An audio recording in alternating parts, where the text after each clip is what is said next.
Lecture 27 of financial reporting is analysis and interpretation. So, in this lecture, we are not going to go through a specific IFRS standard like how we used to do for all the previous lecture. In this lecture, we are going to go through ratios, multiple ratios. And from your earlier studies in your financial accounting, you must have gone through some of these ratios. Now it is time to revise it once again. So here first we are going to go through the objective of financial reporting, users focus, types of organization, what is the aims and objectives for non-profit organization, because before you analyze any company you have to know their uh, status, for example their aims, their objective, who are their user. Next, value for money, then the reporting, then your key performance indicator. Then when you interpret the account, we'll summarize using of ratio, influence on ratio, business factor, environmental climate and sustainability factor, accounting policies and estimates. We have gone through this policies and estimates. How this will affect your interpretation, we are going to study once again. Then what are the limitations of ratio? Then other indicators and how one can manipulate financial statements. Group versus single entity. Then accounting ratios. So there are categories of ratios. Then we are going to go through historical cost versus current value. Why?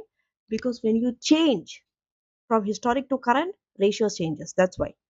Then performance. First is performance. We are going to go through the performance ratio. Okay. What are the ratios and the trends? Next set of ratios are liquidity, or you can say efficiency and solvency ratio. So we have short term liquidity ratios, then we have efficiency ratios, long term solvency ratios. Three types of ratios. Then investor ratio. So we are going to go through them, and then finally the techniques to interpret. So where you will be given a scenario and you will be asked to interpret this company, what is their performance. This question you will definitely be given in your FR, and this is tested in your SBR as well in more detail. So if you're not good with your ratios, make sure that you know the formulas and you should be able to interpret as well, not only calculation. And we are going to go through finally the exam technique to cover this topic. And finally, we'll see which part of the syllabus we have covered from the completion of this lecture, summarize the lecture, and whether there are any technical articles on this lecture or not. So this is an overview of what we have discussed and we'll be discussing in this lecture. So these are the 6 areas: general purpose financial statements, interpretation of accounts, then performance, liquidity, interpretation techniques, and ratios. Now, the objective of financial reporting is to give information to the external user about their financial statement. Okay. So the main issue in your financial reporting is what? You have to see, are you meeting the needs of your users of financial statements? That's the main purpose. Now, who are the users? First type of users are investors, those who put their capital there. They are the one who are taking the risk. So in return, they want a good investment. So they need information about those things, whether they can buy, hold, or sell their shares. Next, they want to see the performance of the management. Then your equity investors will be concerned with 3 areas of performance. First area, what is the potential for growth in that company? What is the financial stability and cash generation? Are you able to generate cash? Right? Next is employees. They will be focused on the stability and the profitability of employers, because if their employees are profitable, if they are stable, automatically employees will get a better pay. Then employees want to see what is their remuneration package, what are their retirement benefits, what are the employment opportunities for them. Next, third set of users are lenders, because they lend to an organization, they want to see how quickly you are able to pay them back. Okay, so they will want to see what is your availability of your cash and the quality of asset that you are holding for security purpose. You understand? Fourth is your suppliers and your other creditors, because they give you on credit. And also you need suppliers. Without suppliers, you can't run an organization. You'll be taking goods from them. They want information about how quickly you are able to pay them back. They are short term usually. Okay. And also, if you're dependent on one single supplier, it is very risky. Okay. Next is customer. Customers want information about the entity because they have a long-term involvement with that entity. They are the one who are going to buy your product. If they are not satisfied, your business is nothing. It's not worth it. Next is government.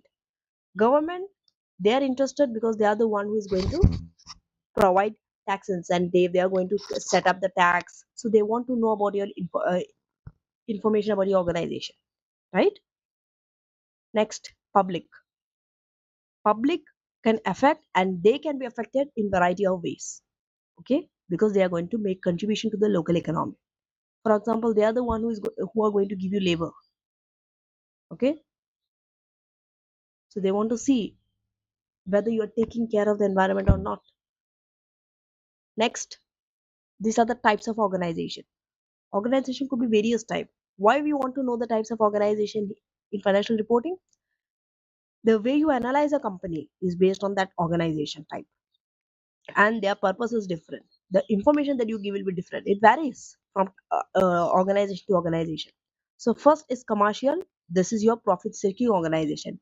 And in your exam, what type of organization you give, they will label it. Clearly, they will say non-profit, profit, but mostly it is commercial organization that they test. Okay, so they are your profit seeking organization.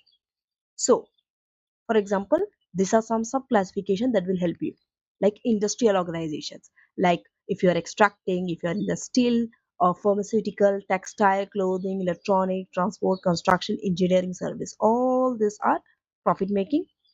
Next is if you're in the manufacturing sector. For example, you're manufacturing cars, semiconductors, shoes, fabric, drugs, pipes. Next, financial. If you are in the service in managing money, for example, banking, insurance company, investment fund, and where you are giving service. Okay. For example, you are giving audit service, accountancy, consulting, entertainment, marketing, advertising. All these are commercial organizations that are profit seeking. And their main objective is what? They want to exist. Okay. Next, they want to grow. If they are not able to grow, at least they want to maintain that growth. They do not want to decline and make a profit. See, make a profit has to be at the end. First is existence, because if you do not survive, how can you make profit? First is survival, then is maintain growth, then is profit. Okay. Next, these are some other objectives of commercial. They want to achieve market share. They want to innovate. They want to have an optimal allocation of resources. That means productivity. Then they want to manage their financial resource. They want to manage performance. They want the worker performance and attitude and public responsibility. For example, they want to stop wasting. They want to do more of recycling and employ local employees. Now, next category is not for profit. Not for profit, their main purpose is not profit. Okay, they are there to satisfy needs of their other members, which might not be shareholders. For example, society in general. Okay, so examples include if you are a government department or educational establishment. For example, your main motive is not profit in giving education. So in educational, we are not including those institutions who are in the private education sector, right? Then we have hospitals. Hospitals also, private hospitals are not included here because private hospitals are profit oriented. Next, we have charities, not for profit. Then we have any pressure groups. The main reason they raise money is to follow a particular agenda, not for profit. For example, Greenpeace is one of a good example of pressure groups. Then clubs or any mutual society that raise fund directly from their members so that they can give services to their members. For example, we have golf club, tennis club, building society, insurance, trade union, all those. Next, we have public sector. Please understand, not for profit and public sector are not the same thing. Public sector is an economic control by the government. Example, police, military, fire, ambulance. Next, public road, public transport, public utility like gas, electricity, water, telephone. Okay. Then we have primary healthcare, other services like library, refuse collection, recycling. Then these facilities, businesses, they will not provide. Okay. And If a service or a facility provided by the private sector, then they do not come in the public sector. Okay, and if you're in the private sector, they will not be controlled by the government also. Next, we have NGO. So it was established by United Nations in 1950s. So the concept of NGO has grown so much from 1970 onwards. Now there are many diverse bodies of NGOs. So these are some characteristics of NGO. First, you form them voluntarily. It is not mandatory, voluntarily. If you want, you form. Then aim is to give an advantage to a certain disadvantaged people. Next, you are independent from direct involvement of the government. See, not public sector and NGOs, how they are different. In public sector, government is directly controlling, NGO not directly controlled by government. Next, it is not constituted by any political party. Then it is not profit making and it is not a criminal group also. You cannot be a part of a criminal group. If you are, then you can't be an NGO. Next, however, some NGOs, they are closely identified with political parties. So many NGOs you will see they are generating income from commercial activity. Like NGOs, you will see they are giving consulting services also. Okay. So small number of NGOs you will see associated with politically based protest. Now, the World Bank is classifying NGO either operational or advocacy. Difference: operational NGOs, they are designed to aid some related projects. Okay, it could be relief oriented or development oriented. Next is advocacy. You are advocating a certain case. For example, you want to raise an awareness or you want a certain group to accept something, or right, by lobbying or press work or some activist event. So that is an advocacy NGO. Now, for example, Oxfam. Many of you must have heard about Oxfam. If you have not, please Google and check. Even though it's a charity, it is an NGO. Okay, and it has established NGOs in many countries. Okay, so other NGOs may promote a company's country's culture or their language, right? Or establish some health educational program like AIDS, birth control.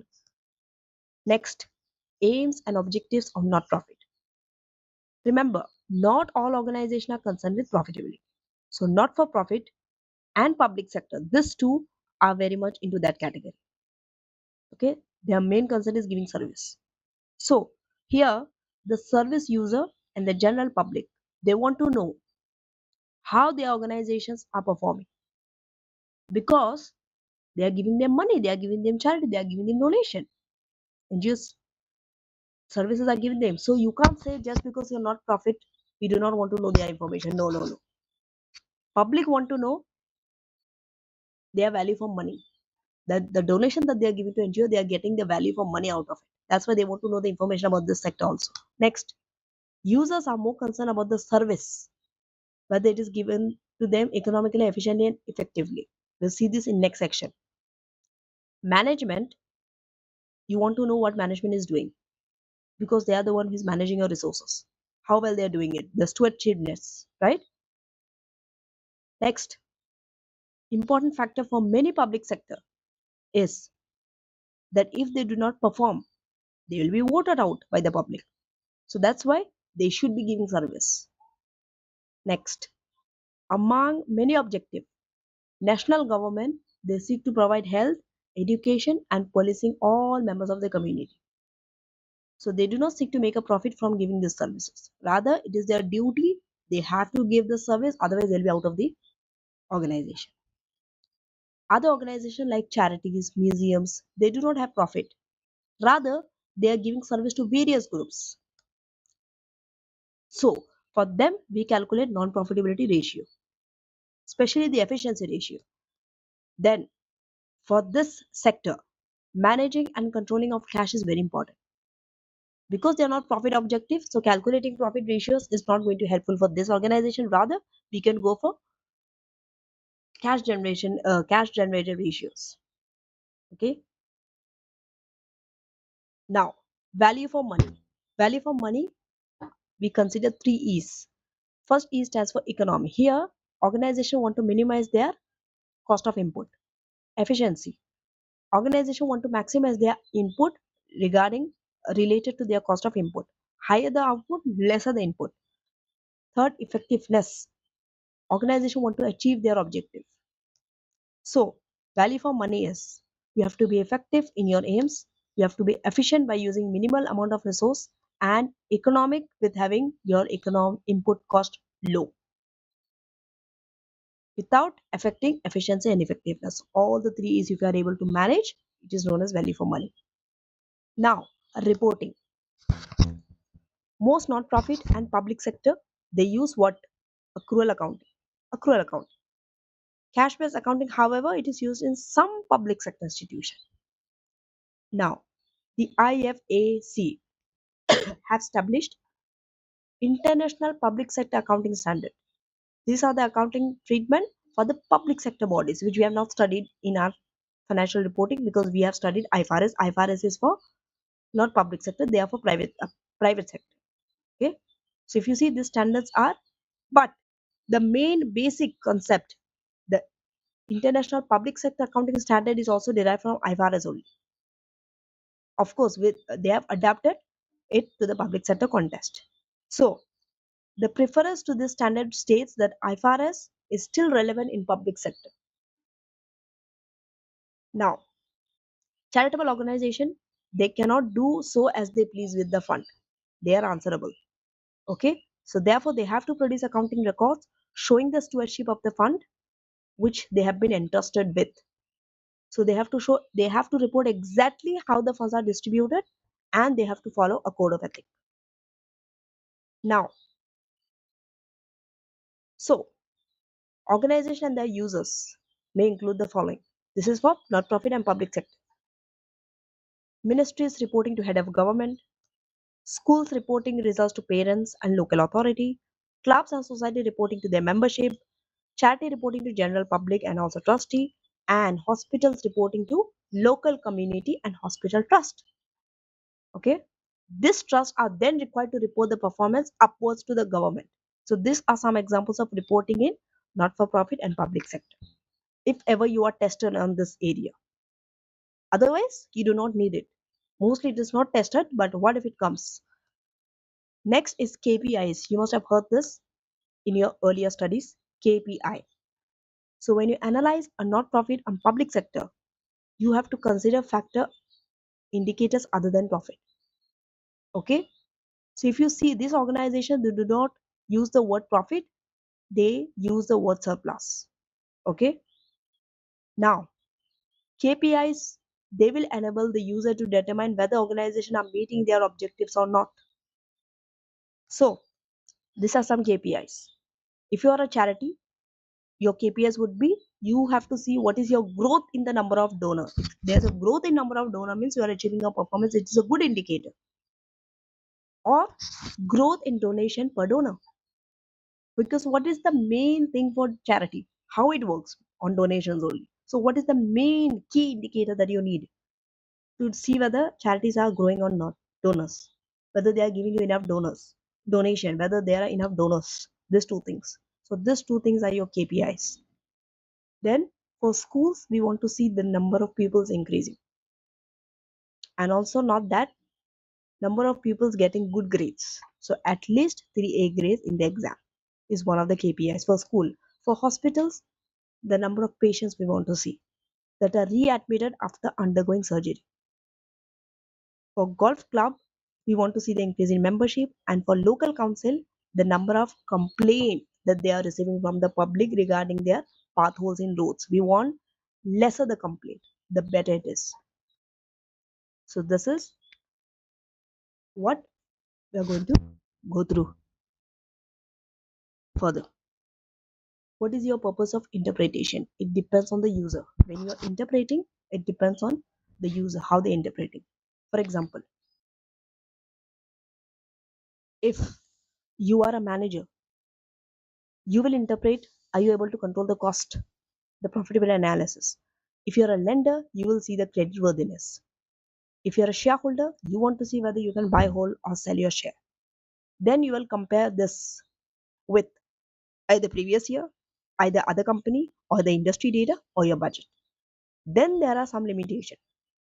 Three limitations: whether the information is available or not, because sometimes getting information is difficult. Then whether it is consistent or not. Every year it might not be consistent because there could be change in accounting policy, or different companies might use different policy, or quality of information might be different. Third limitation is historical cost accounting. When your price changes, historical cost accounting is not so valuable in giving you good information. So we are moving on to the use of ratio, because now we are moving to interpretation. We have gone through the use of accounts, we have gone through the types of organizations and their objectives. Now we'll go use of ratio. So ratios in isolation you can't use, you have to use it with something else. You have to use it to compare with something. So we use ratios for comparison basis. For example, when we use ratio, we have to compare it with the previous year, whether there's an increase or decline, or is it same, or other companies, or industry averages, or budget. So ratios are tool to assist for you to analyze. Main focus attention of the ratio is to trend. You want to see whether what is that trend, and also the weakness, and facilitate the comparison over time and between companies. Now the influence on ratio. So the story that has been told to you regarding the performance and the position of the company is a function of business factor. Okay, so this business factor including the results of the management action. Anything that management does will be affected in your position and performance. And next is your accounting policy. One is business factor based on the management's actions, and the other one is your accounting policy. The policies that you chose will have an influence on your ratio, will change the ratio. With this, we have other factors also: environmental, climate related, sustainability factor, which we'll see in section 2.5. Because these factors are also becoming very important in interpreting performance of an organization. So it is no longer just financial ratios. Now, we'll go through the business factor that can affect the ratio. First business factor is in which type of business you are at. Are you a retailer? Are you a manufacturer? Okay. Why? Because it will affect your nature of the asset employed and the returns earned. A retailer will have high asset turnover but lower margin than a manufacturer. Next, quality of management. If you are a better managed business, you are likely to be more profitable, having a better capital management than a business which is weak, where management is weak. Third, state of economy and market condition. If your market or economy is depressed, it will affect most of your ratios. Fourth factor, management action. This will be reflected in changes in the ratio. For example, if you are giving a price discounting to increase your market share, it will reduce your margin, but it will increase your asset turnover. So unprofitable market sector, they will withdraw, and they will reduce the turnover but increase the profit margin. If you withdraw from unprofitable sector, it will reduce your turnover but increase your profit margin. Now, changes in the business. If the business is diversifying into new area, okay, it will affect some key ratio. Okay, for example, if you're having an acquisition near the year end, means your capital employed will include that asset that you have acquired, but the profit generated from that new acquisition will only include a small part of that year. That means profit will be lower because you can't take the entire year's profit, but your capital employed will be higher because you're taking for the entire year. So overall, numerator is less, denominator is high, you are going to have a lesser return on capital employed. Understand? Now, next, business factor, intergroup transaction. If there is any transaction among the parent and the subsidiary or among the related party that are not in commercial terms, for example, if you're selling a raw material for production process or good for distribution at the transfer price, not at the market price, transfer of non-current asset and undervalue or overvalue, management charges, financial support. For example, you are giving loan. A parent is giving a loan to subsidiary at below the market interest rate or zero finance cost. So all this will affect the ratio. Now, Although intra-group transaction will eliminate on consolidation, but for single entities financial statement, they are distorted because in the single entities financial statement we do not eliminate. For example, one uh, if it's among the parent and the subsidiary, you will see one of them will have the profit that is overstated, and for one of them profit will be understated. Therefore, if you want to assess the performance of a single entity by analyzing and interpreting of ratio, you have to take into account the existence of transactions with other members of the group. Now, the environmental factor. So you have to incorporate this factor also in your financial analysis, which will give you a more holistic view of the entity's performance. So we are not just going by financial metrics, rather, we are also considering the resilience, the adaptability to environmental and social challenges. This is very important for the other stakeholders who prioritize sustainable and responsible business practice. So, first we'll go through environmental factor is your regulatory compliance. Okay, for example, if you are into those entities who have a strict environmental regulation, your compliance cost will be higher. If your compliance cost is higher, means your net profitability ratio will be lower. Green initiatives. If entities are investing in eco-friendly technology, your upfront cost will be higher. Short-term profitability will be lower. But in long term, there will be a long-term sustainability and some positive perceptions in the market. Next, resource scarcity. So for industries who are highly dependent on scarce resources, for example, water or certain minerals, if it is limited, it will affect your operational efficiency and increase cost and affecting ratios. For example, inventory holding period and profit margin will be lower. Then climate related factor. For climate related factor, we have physical risk. Okay, if you see a manufacturing facility especially, they are more prone to extreme weather event. So it will increase their insurance cost and operational disruptions also, affecting both liquidity and profitability ratio. Transition risk. Entities who are invested in fossil fuels can increase their financial risk if the world transits to renewable energy. So this will affect your asset impairment. There will be an asset impairment or your borrowing cost will increase, which can affect your profit and solvency ratio. Then we have market perception. Investors who are considering climate related risk. So entities with a robust environmental policy will have a lower cost of capital, increasing return on capital employed. Next, other sustainability factor. So social responsibility initiative. If there is an investment in community development or fair labor practice, it will incur some additional cost, which will reduce your short-term profit, but it will have an overall long-term benefit. For example, productivity will increase, less staff will leave your job, employees will be more satisfied, customer will be more loyal. Then supply chain sustainability. If you are introducing sustainable supply chain, upfront cost will be high, profit will be low, but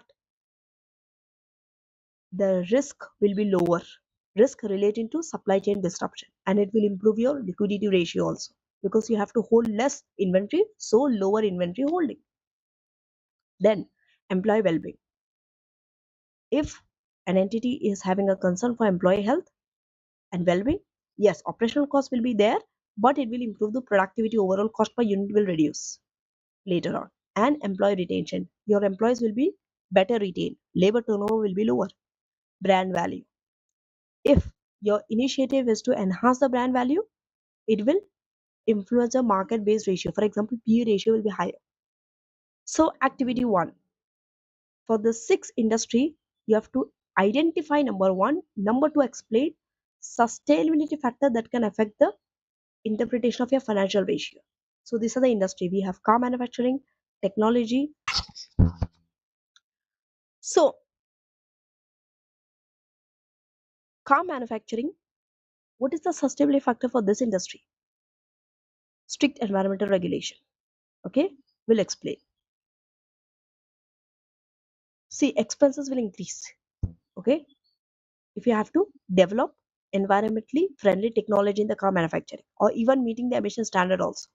your net profit will reduce. But also your short-term liquidity ratios will be affected because you have to comply and there's a compliance cost. But if you do not comply, you have to pay a fine and you have to see the impact of that fine also. Next sector, technology. Sustainability factor, green issue. For example, eco-friendly technology. So if you invest here, this will also affect your efficiency ratio in the short term. Long term, yes, benefit is there. Energy consumption will reduce, waste will reduce, net profit margin will reduce in the long term. Then mining. The sustainability factor here is resource scarcity. So here you can't talk about technology. Okay. You see how it's different from industry to industry. The sustainability factor from industry to industry is different. If it was car, it is about following the strict rules. If it was technology, it is about eco-friendly technology. If it is mining, it is about resource scarcity. So here, if you are depending on a scarce mineral which is not available, readily found, your cost will increase, profit margin reduce, operational efficiency negatively affected, inventory holding will be higher. You have to hold more inventory. Okay. Fourth industry is crop. If it's crop, it's more about physical risk. Okay, due to extreme weather event. So here, crop loss. If your crop is losing, it is a significant for cost. Profitability will reduce, ratio will reduce, insurance cost will increase, your current liability will increase, short-term liquidity ratio affected. Then in the oil and gas industry, it is about renewable alternative. Transition risk. For example, if you transit to renewable alternative, so when you transit to renewable, there's an asset write down, your return on capital employed will reduce. Then falling demand for fossil fuel will reduce your profit margin.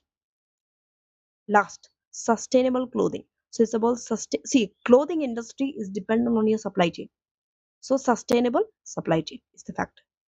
If you invest in the sustainable supply chain, yeah, short-term cost is there, but long-term supply chain risk will reduce.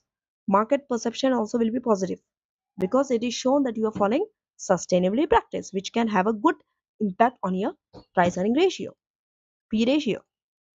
Now, accounting policies. So the choice of your accounting policy matters a lot. Most of the time, interpretation of accounting is tested on this area, that is choice and accounting policy.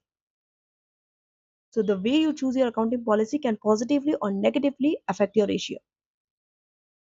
And this choice of accounting policy will not affect the business core ability to generate profit and cash. For example, your if you are showing the carrying amount of non-current asset will be greater if you are depreciating on a reducing balance rather than straight line basis. But useful life is same. Okay. Next, if you're having a longer estimated useful life, carrying amount of non-current asset will be greater. And if you're having a lower estimated residual value, still carrying amount of non-current asset higher. So you're just changing the view by just changing the policy. You're not actually changing the is more ability to generate profit or cash. Next, if a business revalues their non-current asset, capital employed will increase. Okay. And it will reduce profit before tax. Why? Depreciation will be higher on the revalued amount. Depreciation is an expense, it will reduce your profit. And why capital employed will increase? Asset value will increase in your capital employed. That's why. Therefore, overall profit will reduce, capital employed will increase, your return on capital employed will reduce. And also profit margin will reduce and gearing, all will be lower. Why profit margin will be lower? Higher tax, higher depreciation. And why gearing will be lower? Because your equity will be higher, risk is spread over more equity, less riskier, so gearing is lower. Gearing lower is good, but profit margin and ROC lower, not good. Then when prices are rising, okay, inventory valuation will be higher under FIFO than under weighted average. But when inventory volumes are increasing, higher profit will be reported under FIFO. So we have done this inventory under IS2, right?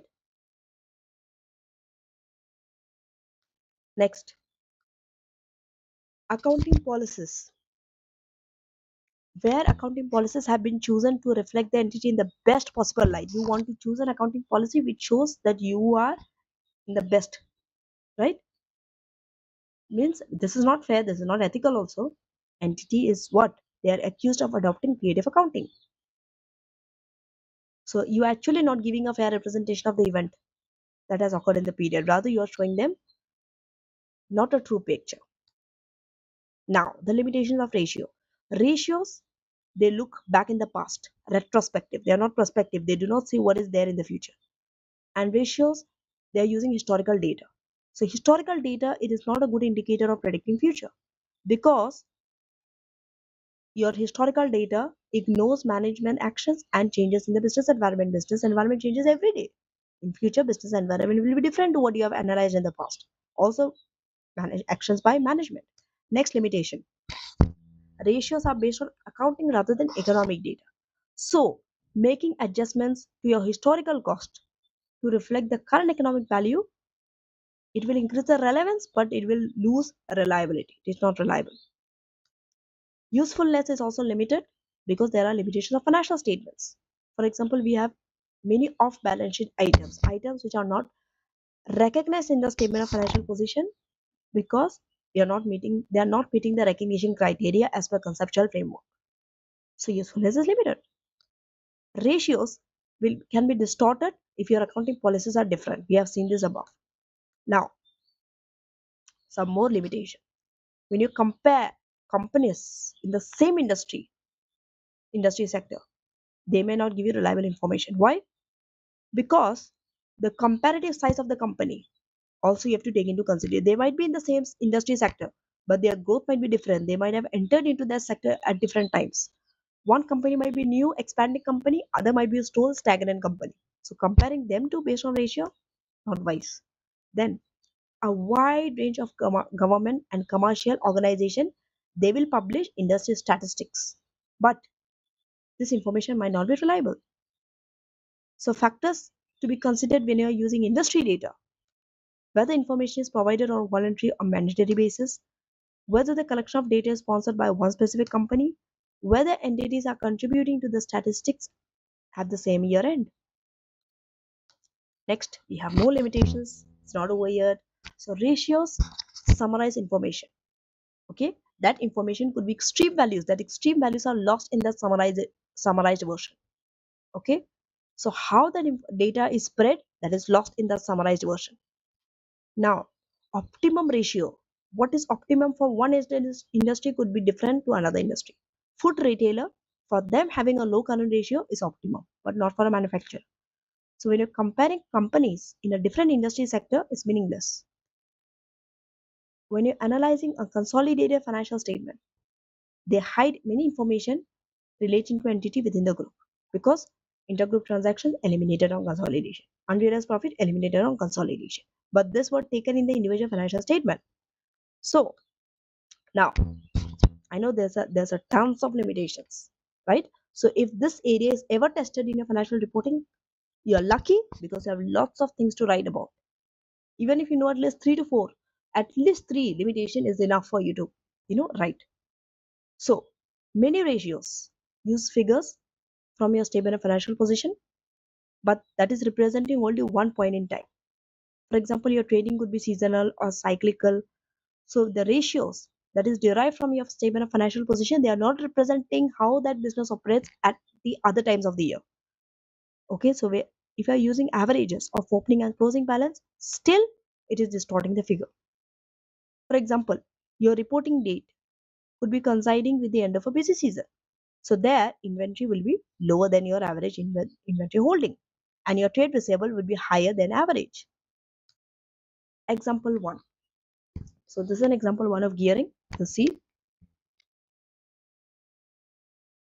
group is having a debt of 100, equity of 800. If you go by the ratio, what is the ratio? So if you go by the ratio, it's 12.5%. How did they take debt over equity? Sometimes for gearing, you can take debt over debt plus equity also. But in this case, they have taken debt 100 over equity 800. So 100 divided by 800 is 12.5%. You can check it.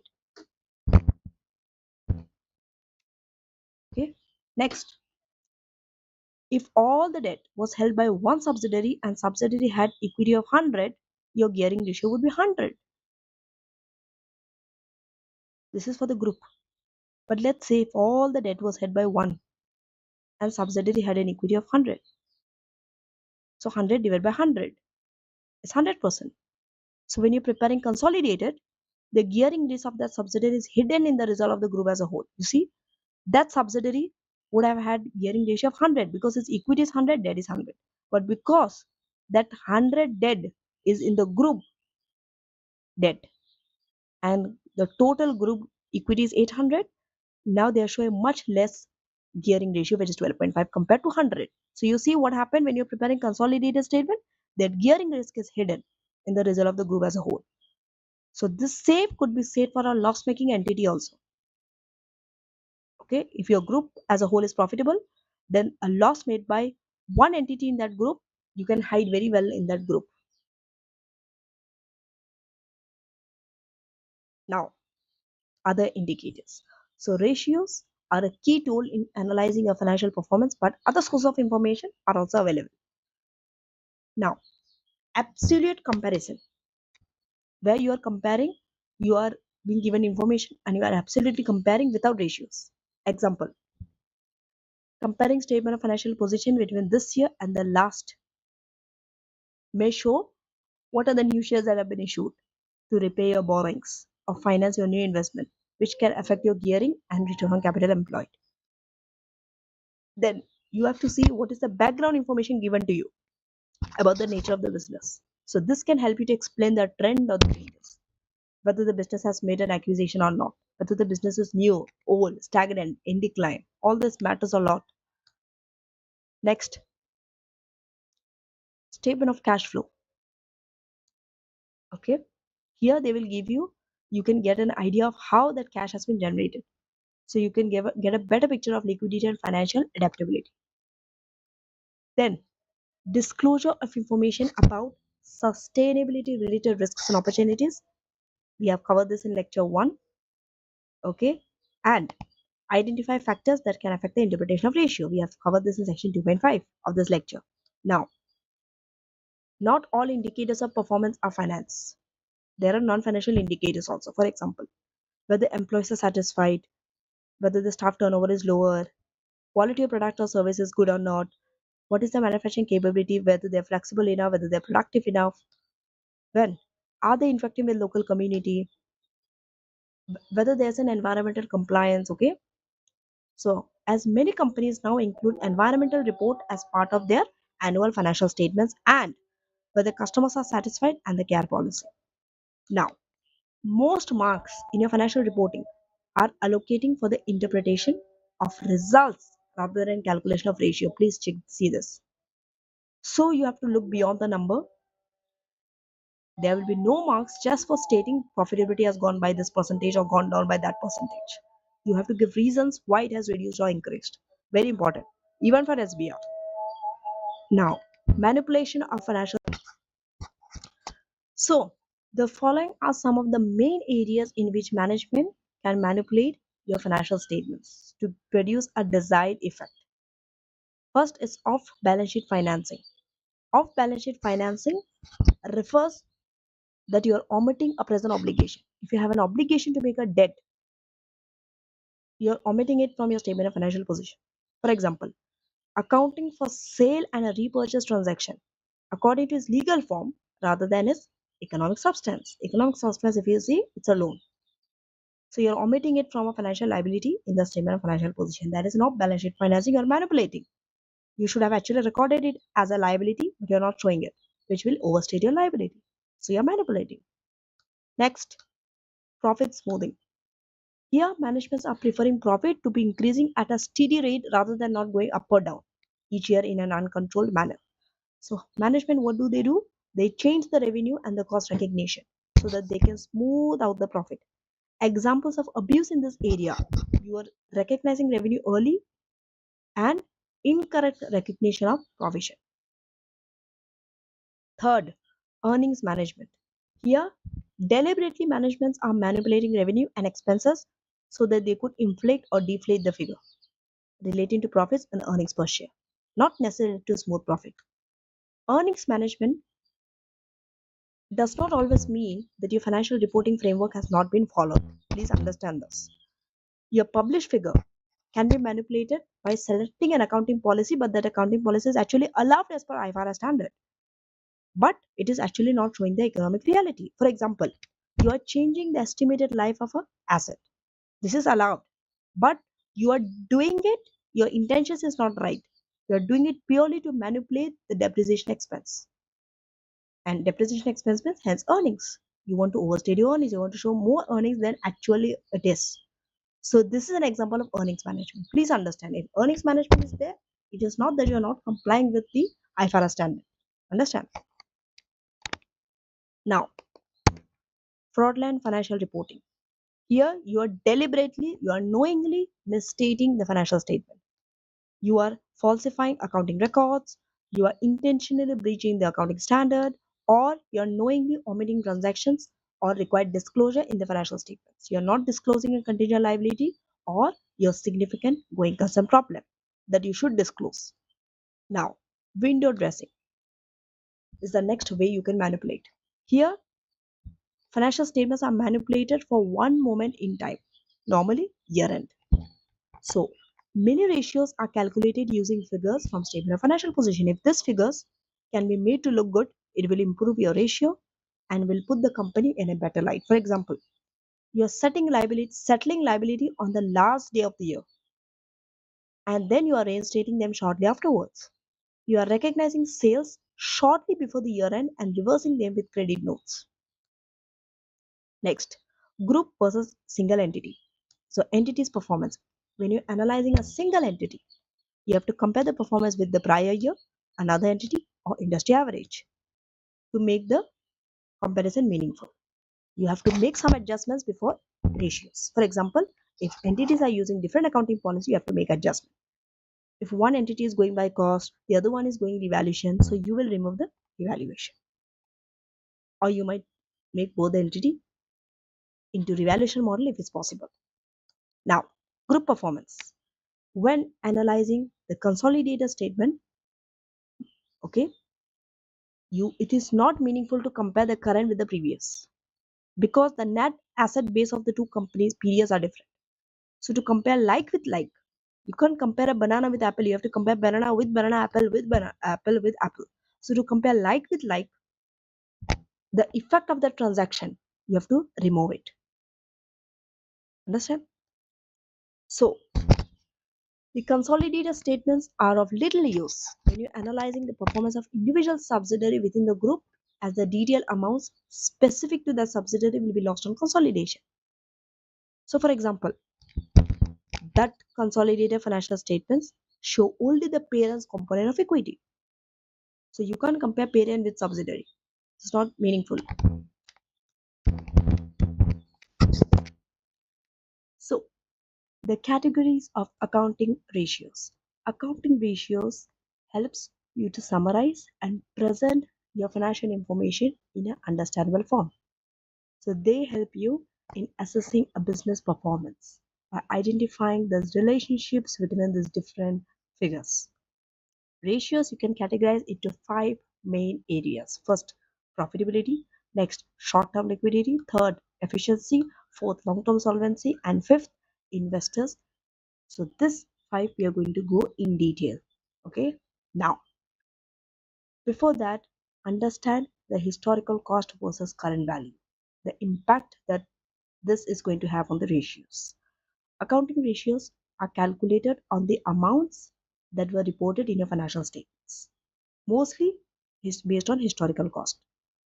So, as previously we have discussed, your financial statements are prepared under IFRS standards, and IFRS standards are likely to include fair values for some and current values for some.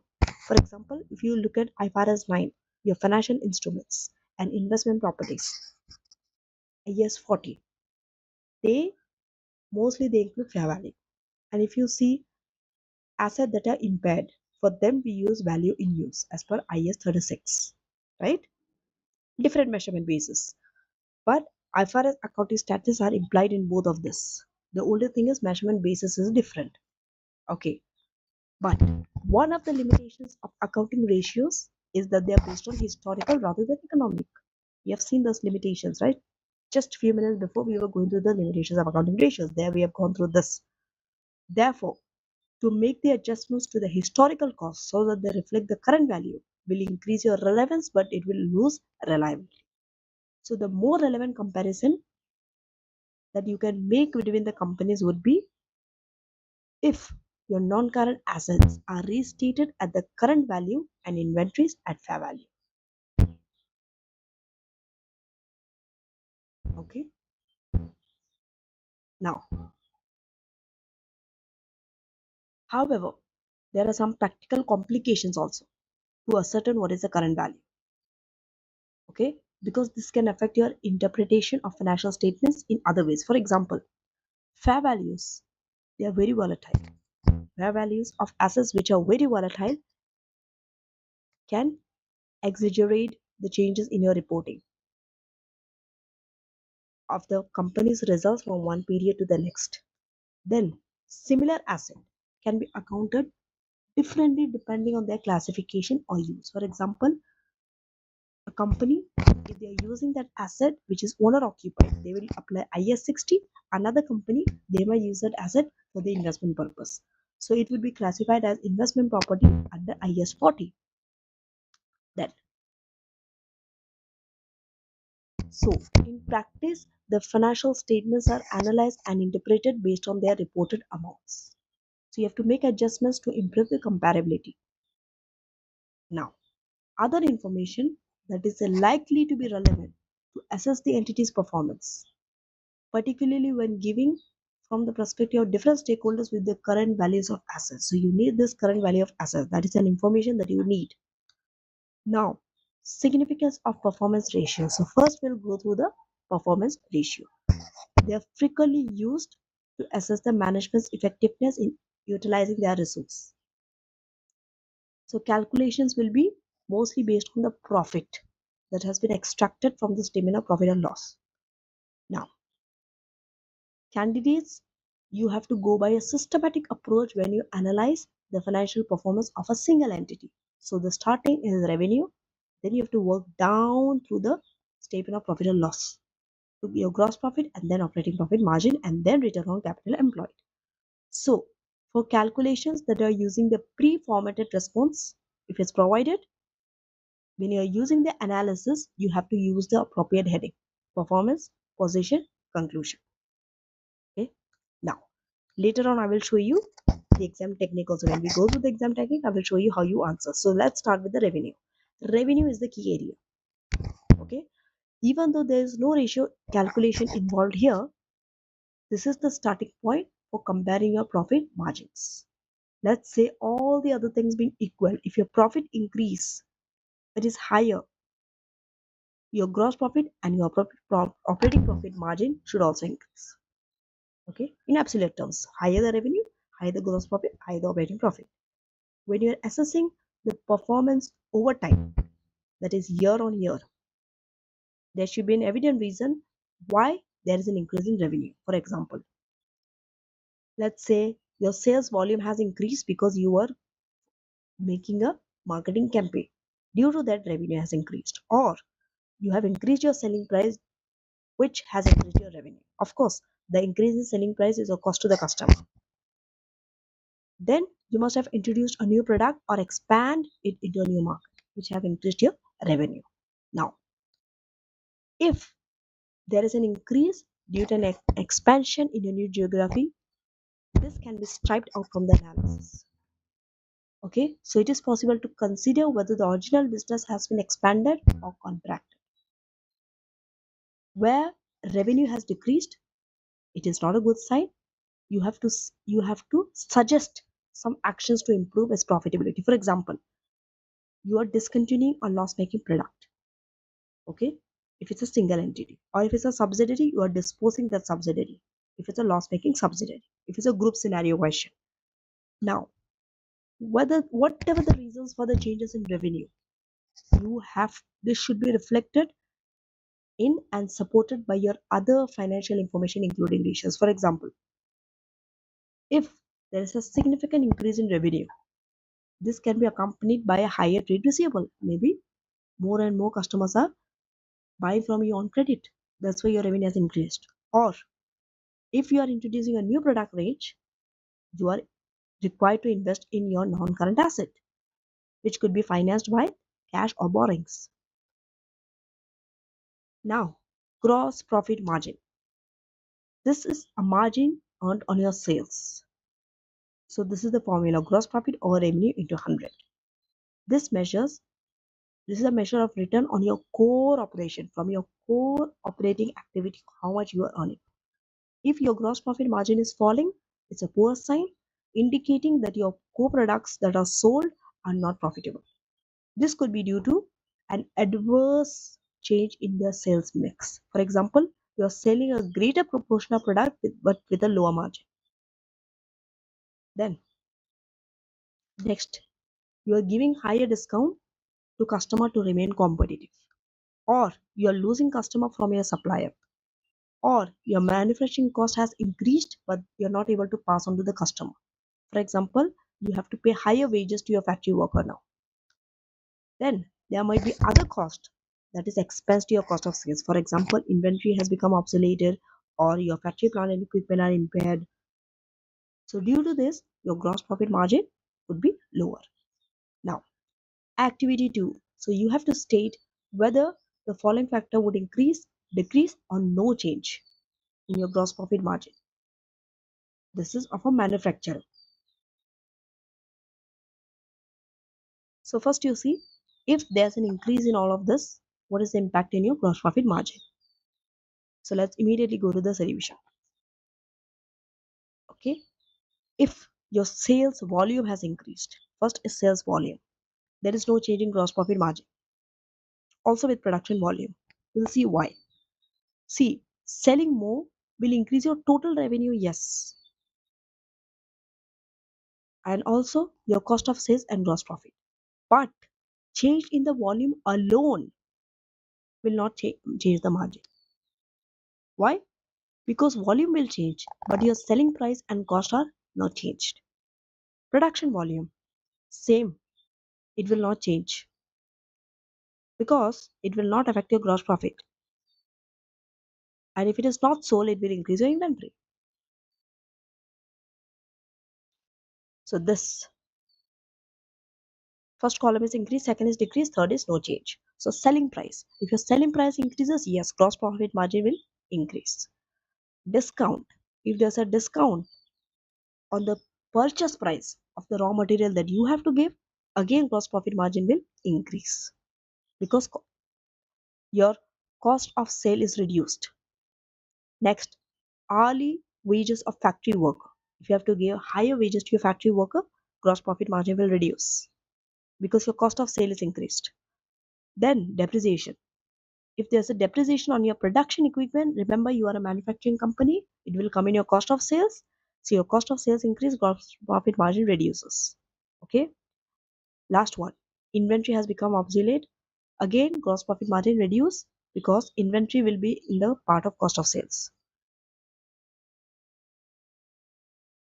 Now, next is operating profit margin.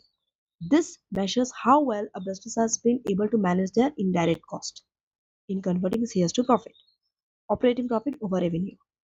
Generally, a fall in operating profit margin not a good sign.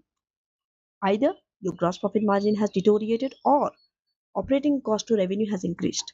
Your operating cost is higher. Now, when you're comparing your operating profit margin movement with the movement in gross profit, you have to see,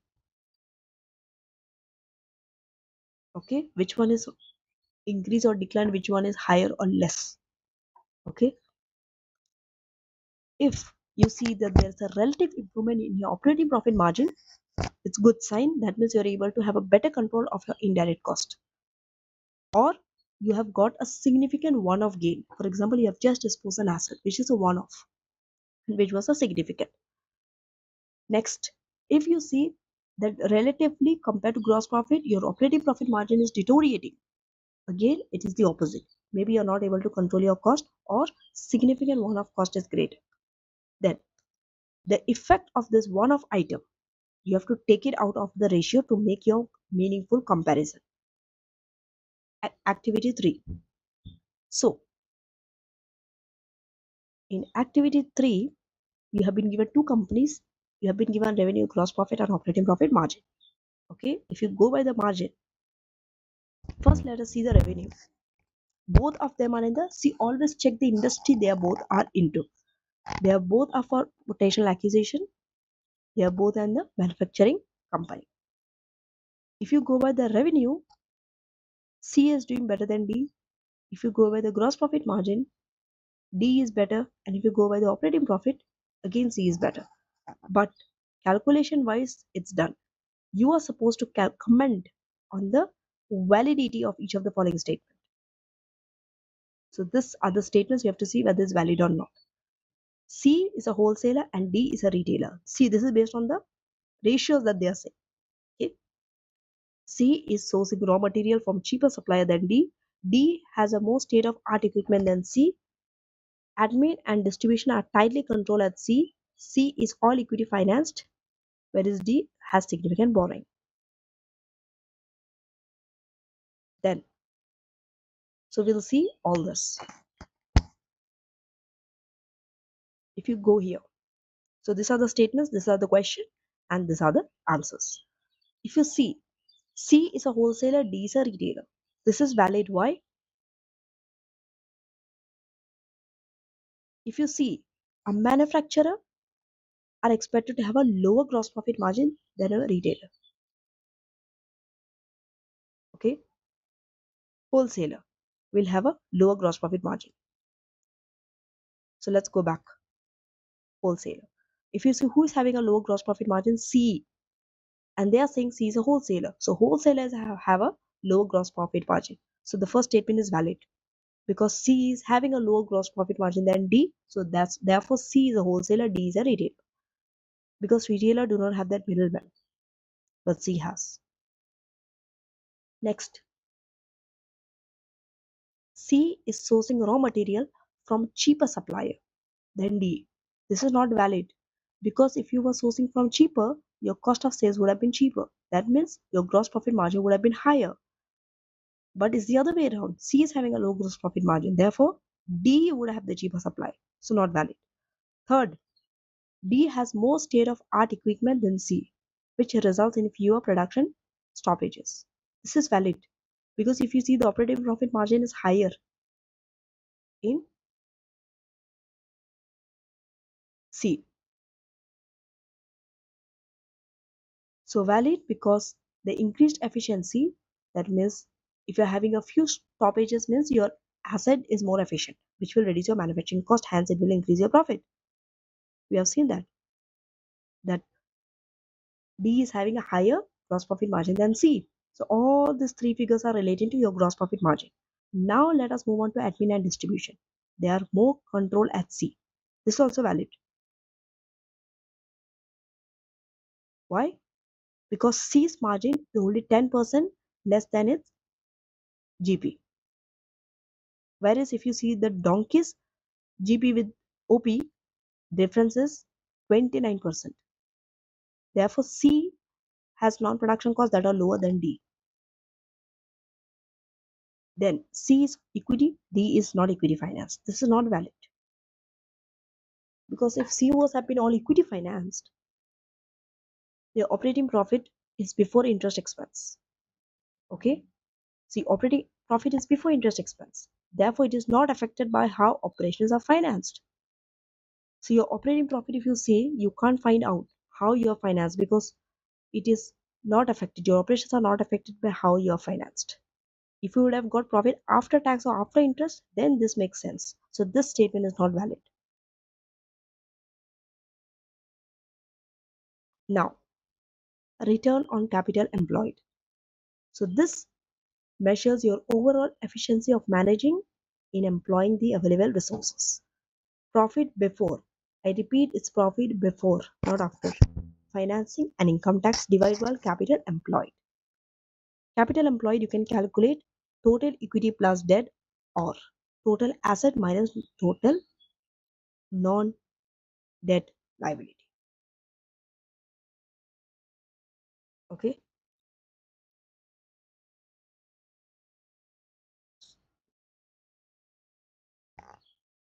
Now, in an exam question, if there is no income or expense in your investing category, your profit before financing, interest, and tax will be same as operating profit.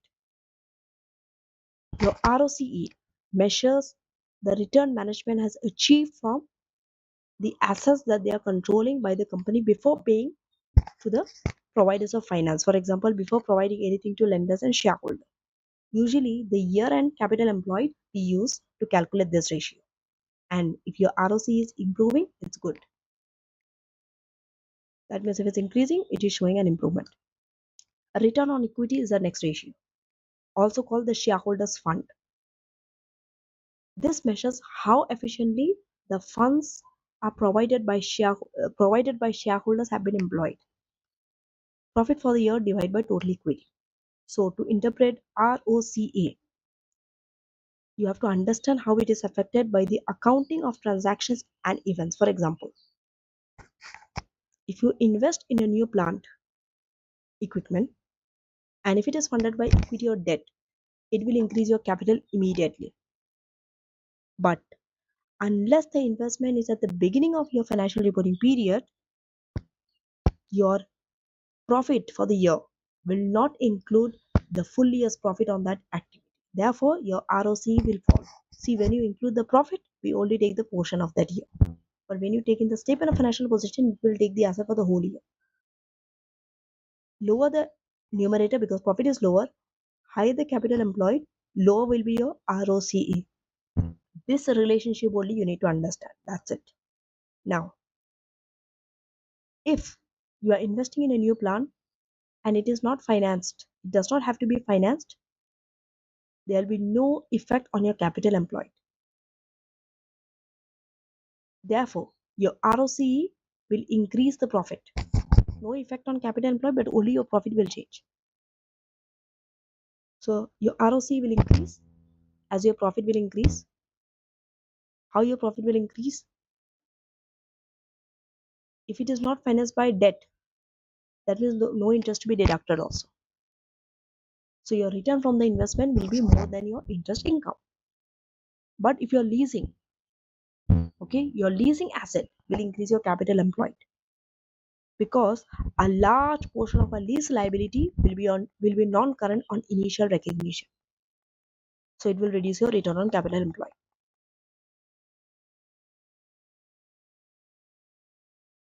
Okay.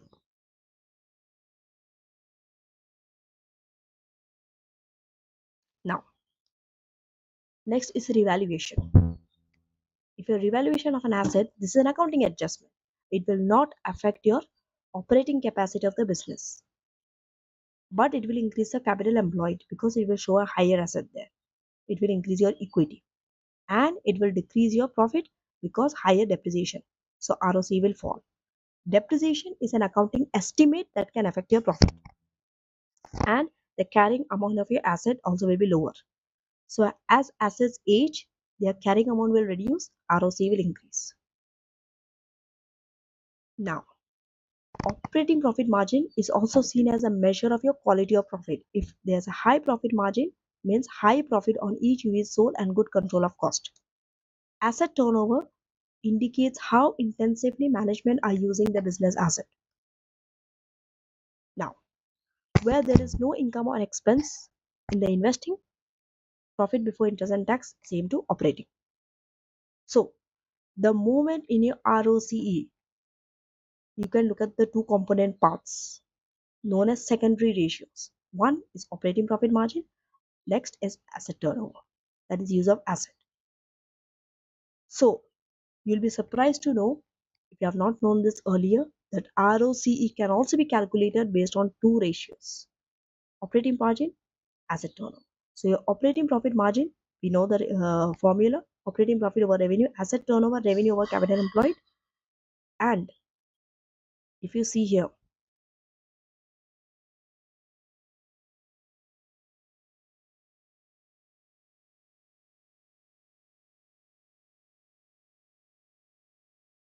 mm, So this revenue gets cancelled off. It is this OP over capital employed. OP is your operating profit, which is this, and capital employed. So if you see, this is the formula of nothing but your ROCE. That is this one. Okay. Now, a trade-off often exists between the margin and the asset turnover. Lower margin, for example, food retailer, they usually have a very high asset turnover. But if you are a capital intensive manufacturing industry, your asset turnover will be lower but higher margin. For example, electrical equipment manufacturer, they have a good amount of capital but low asset turnover. Margin is higher. Now, activity 4, where you're supposed to calculate the ratios for cat and dog. You have been given the statement of profit and loss. Okay. Now, also the statement of financial position, but the extracts. So you see, you have revaluation surplus also, loan notes. Neither cat nor dog has any debt more than 12 months. So, in this question, activity 4, if you see the statement of profit and loss after operating profit, there are no items in the investing category. So your operating profit figure needed for operating profit margin as well as profit before financing, interest and tax that you need for your ROCE is same in this question. Okay, so I've already uh, written all the things that I need to calculate. The only thing is I will show you how to calculate. So how do you decide? I will start with the revenue, cost of sales, gross profit, operating expense, operating profit. And after operating profit, I will stop at profit before financing and income taxes. So you see, I have revenue, cost of sales, gross profit, operating expense, profit, and this. And I have to label them as different letter because I need this figure to calculate ratios. So I have put revenue as A, gross profit as B, C for operating profit, and this as D because I need it for my ROCE. Okay. Then I have the two columns for the two companies, cat and dog. This is in your profit and loss. Then in your statement of financial position extract, what do I need? If you look at the extract, you can only calculate the gearing ratio because you have been given the equity as well as the liability. So my total equity plus debt is E. I will label it as E, both. And then after I do all this is my GP, OP, ROC. Summarized version I will put. So let's start with the revenue. So the revenue of cat, okay, is given here as 2390, and for dog it's 1810. Then the cost of sales I will take it 1620, 930. Get my gross profit, which is this two, and then operating expenses also this. I'll be getting the same operating profit as them, and then profit before financing, interest and tax also same. So it's just simply copy paste, nothing new. So it's 2390, 1810, and here 1620 minus 930. Simply use the sum function and get the gross profit, and then it's minus 215 operating expenses minus 525. Again I'll be using the sum function to get the total, and then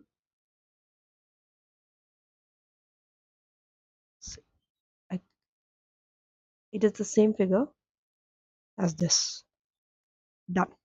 Now I'll be going to my E. Okay, so when I go to my E here, I'll be looking for cat and dog. So if I see the cat, what am I taking? The equity plus the debt. So my total equity would be my equity share 100, then my retained earnings this, and then the liability 800. Okay, all this three addition, it is 100 plus 2035 retained earnings plus the loan notes 2935. And when I come here for dog, it is, there is one more, that is the revaluation surplus that I have to add. So it's 100 plus 290 plus the revaluation surplus 3500 plus 580. Okay. Now coming to gross profit and revenue, it is easy. So here it is B over A. Gross profit margin is gross profit over revenue. Operating profit is C over A. And ROCE is D over E. D, profit before this and total equity plus debt. That's why I needed this for my ROCE. So it is simply gross profit over my sales. This I have to take in terms of percentage. So I will go here and convert it into percentage. 32. If I want it in one decimal place, I will bring it to this.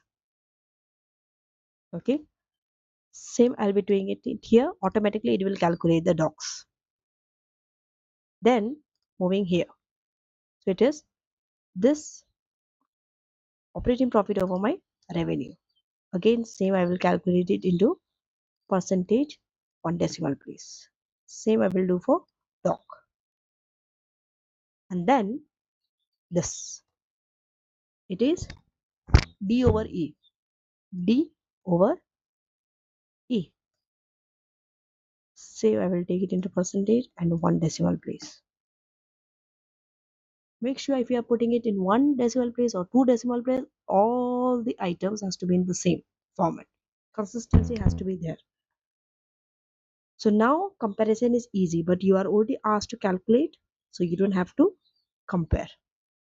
But we have to do that comparison with calculation in example 2. So let us go through example 2. It is same from your activity 4 only about cat and dog. Here the requirement is compare the performance, whereas here it was calculate. So the two verbs are different. So Pooch is considering acquiring a vanitary supplier and identify two targets, cat and dog. Cat is a wholesaler, dog is a retailer. The two companies have same accounting policy except these two things. CAT is classifying amortization on intangible asset amounting to 130 as cost of sales. DOC is classifying 240 of the same expense as operating expense. Then the 3.5 million revaluation surplus which DOC has. Okay, the premises has a useful life of 28. Both companies are classifying all depreciation as operating expense. So first, let us go through calculation part. Is the same. So I have done the same here also. I have taken starting with my profit and loss as the previous. Revenue, cost, gross, operating profit, and this too. So same manner I have done. The older thing is here I have an adjustment column and the restated figure. And then here also is the same. And here also the three figures I have to calculate. And then I'll be writing down, I'll be commenting on it. But first let us finish the calculation part. Okay. So before we restate, see, to make any meaningful comparison, first you have to recalculate one of the company's ratio using the same policy, either cats or dogs. Okay, so in this case, dogs, because dog is the one that is revalued, not cat. So here,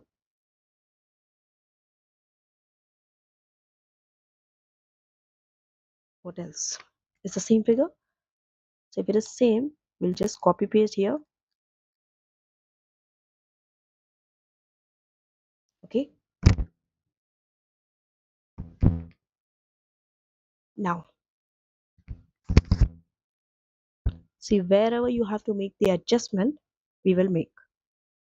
Okay, we have to make adjustment in the cost of sales and operating expenses. These are the two places: cost of sales, operating expenses. These are the two places where I have to make the adjustment. So in the cost of sales, read your notes. First note, they are classifying, CAD is classifying amortization, but we are restating the dogs. So forget about CAD.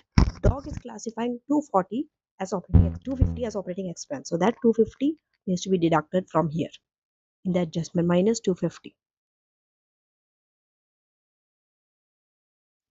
And then that is in the cost of sales. Why cost of sales? Because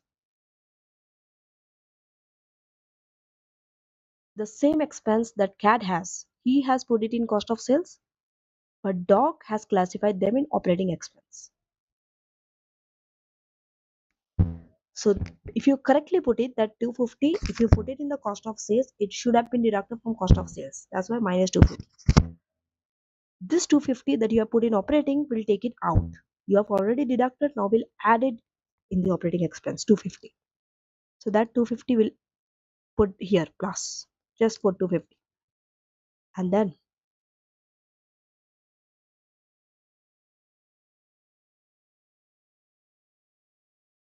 what about the revaluation surplus? Second note, they told all depreciation is in the operating expenses of their revaluation surplus. So that you have to adjust in your expense.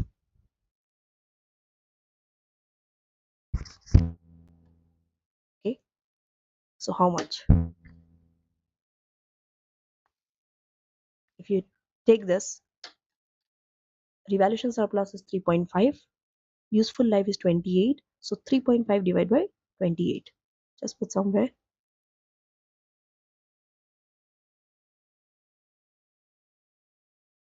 125. So it's 125,000. That means 125. So that 125 you have to add in that operating expenses because it will increase your operating expenses. That is correct. Depreciation was not incorrect. You have to correctly put it there. So you will add, you will not subtract. You understand? So with this 250, you will add 125 also. So now when I go to my restated, just I will perform the sum function of these two columns. That's it. I will drag it down like this.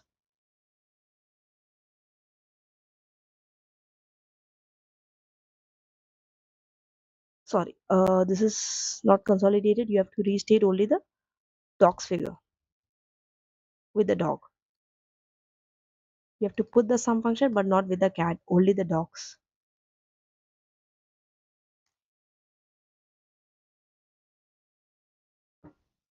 Okay.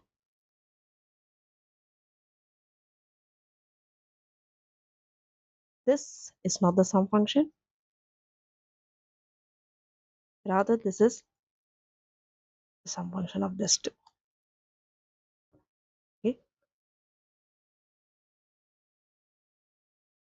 And this operating profit is also the sum function. You have to do it downwards, not horizontally. And hence, this is also 480. Now, this one. So for cat, it's 2935. There is no change here. It is 2935 only. No change for cat. But for dog, there is a change. Dog, earlier you have put 4470.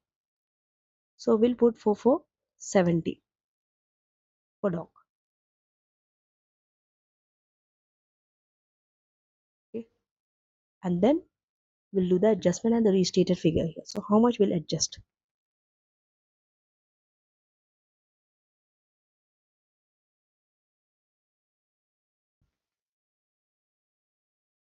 See, here this 3.5 million revaluation surplus, we have to take it out because we are restating dog, right? So it's minus 3,500. And what's next? There is a depreciation of 125.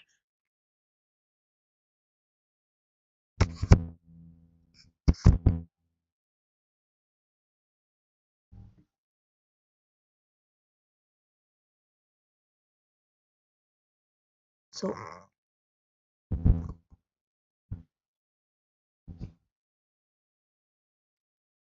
if you include that 125, that 125 has to be included here.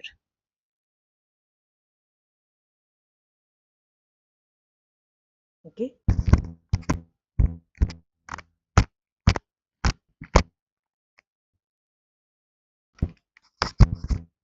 So the excess depreciation of 125 you have to include here because of this excess depreciation, your profit went down.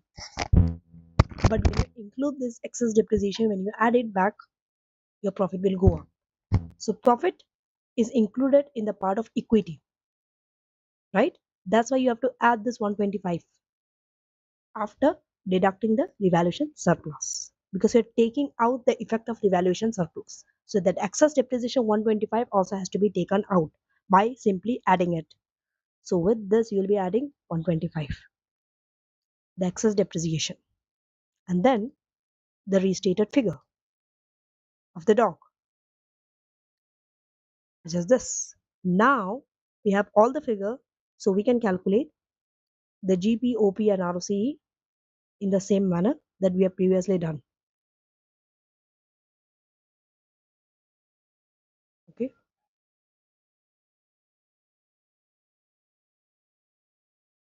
So this is, we'll be taking this over the sales and then doing same, converting into percentage and one decimal place. Operating profit margin is operating profit over your revenue. Same for the dog, converting into percentage this, and it is this over E. So this too, if you compare this with your previous figure, activity 4,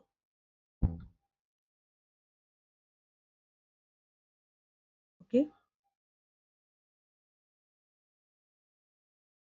So now you have to compare this with the restated figure. I have done this as previously as activity 4. Okay, so this is activity 4.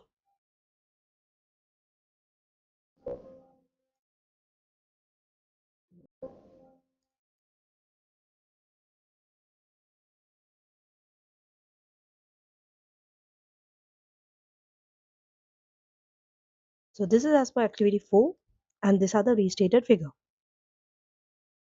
How am I going to get the restated figure for dog?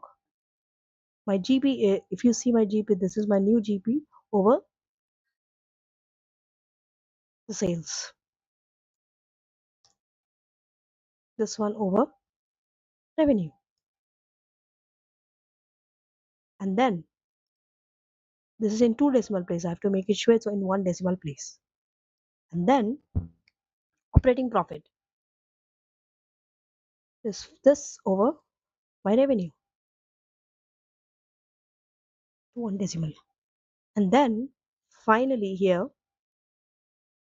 this new profit over my new debt, 43.8. Can you see the difference between this two and this two and this two? So now if you compare with this and this, it's more better. If you see this percentage, the difference is huge. But this versus this versus this, and this versus this, it's more aligned. Why? Because I have removed the effect of revaluation from the account. So now what have I done? I have finished the calculation part. Now the explanation part also I have put it here, the answer. So let us go through how they have written. So this adjustment are affecting the calculation. The 3.5 million revaluation surplus removed from equity. Operating expense are reduced by the excess depreciation of 125, and the amortization of intangible is reallocated to your cost of sales, reducing the gross profit. Operating profit is unchanged. Now let's compare the performance. So you see, one is your comparison of performance, and under another heading is ROCE. First, let's finish. If you compare the performance now, earlier it looks like dog was better, but now if you see, still dog is better, but not the difference is not so huge. Okay, so cat appears to be slightly a larger company having more sales. See, if you see in terms of sales, cat is more than dog, the absolute sale figure. Sometimes it's not just the ratio, you have to take the absolute figure and calculate. If you want to look at the size, if you compare it in terms of size, find the difference of the two sales divided by the sale of the dog.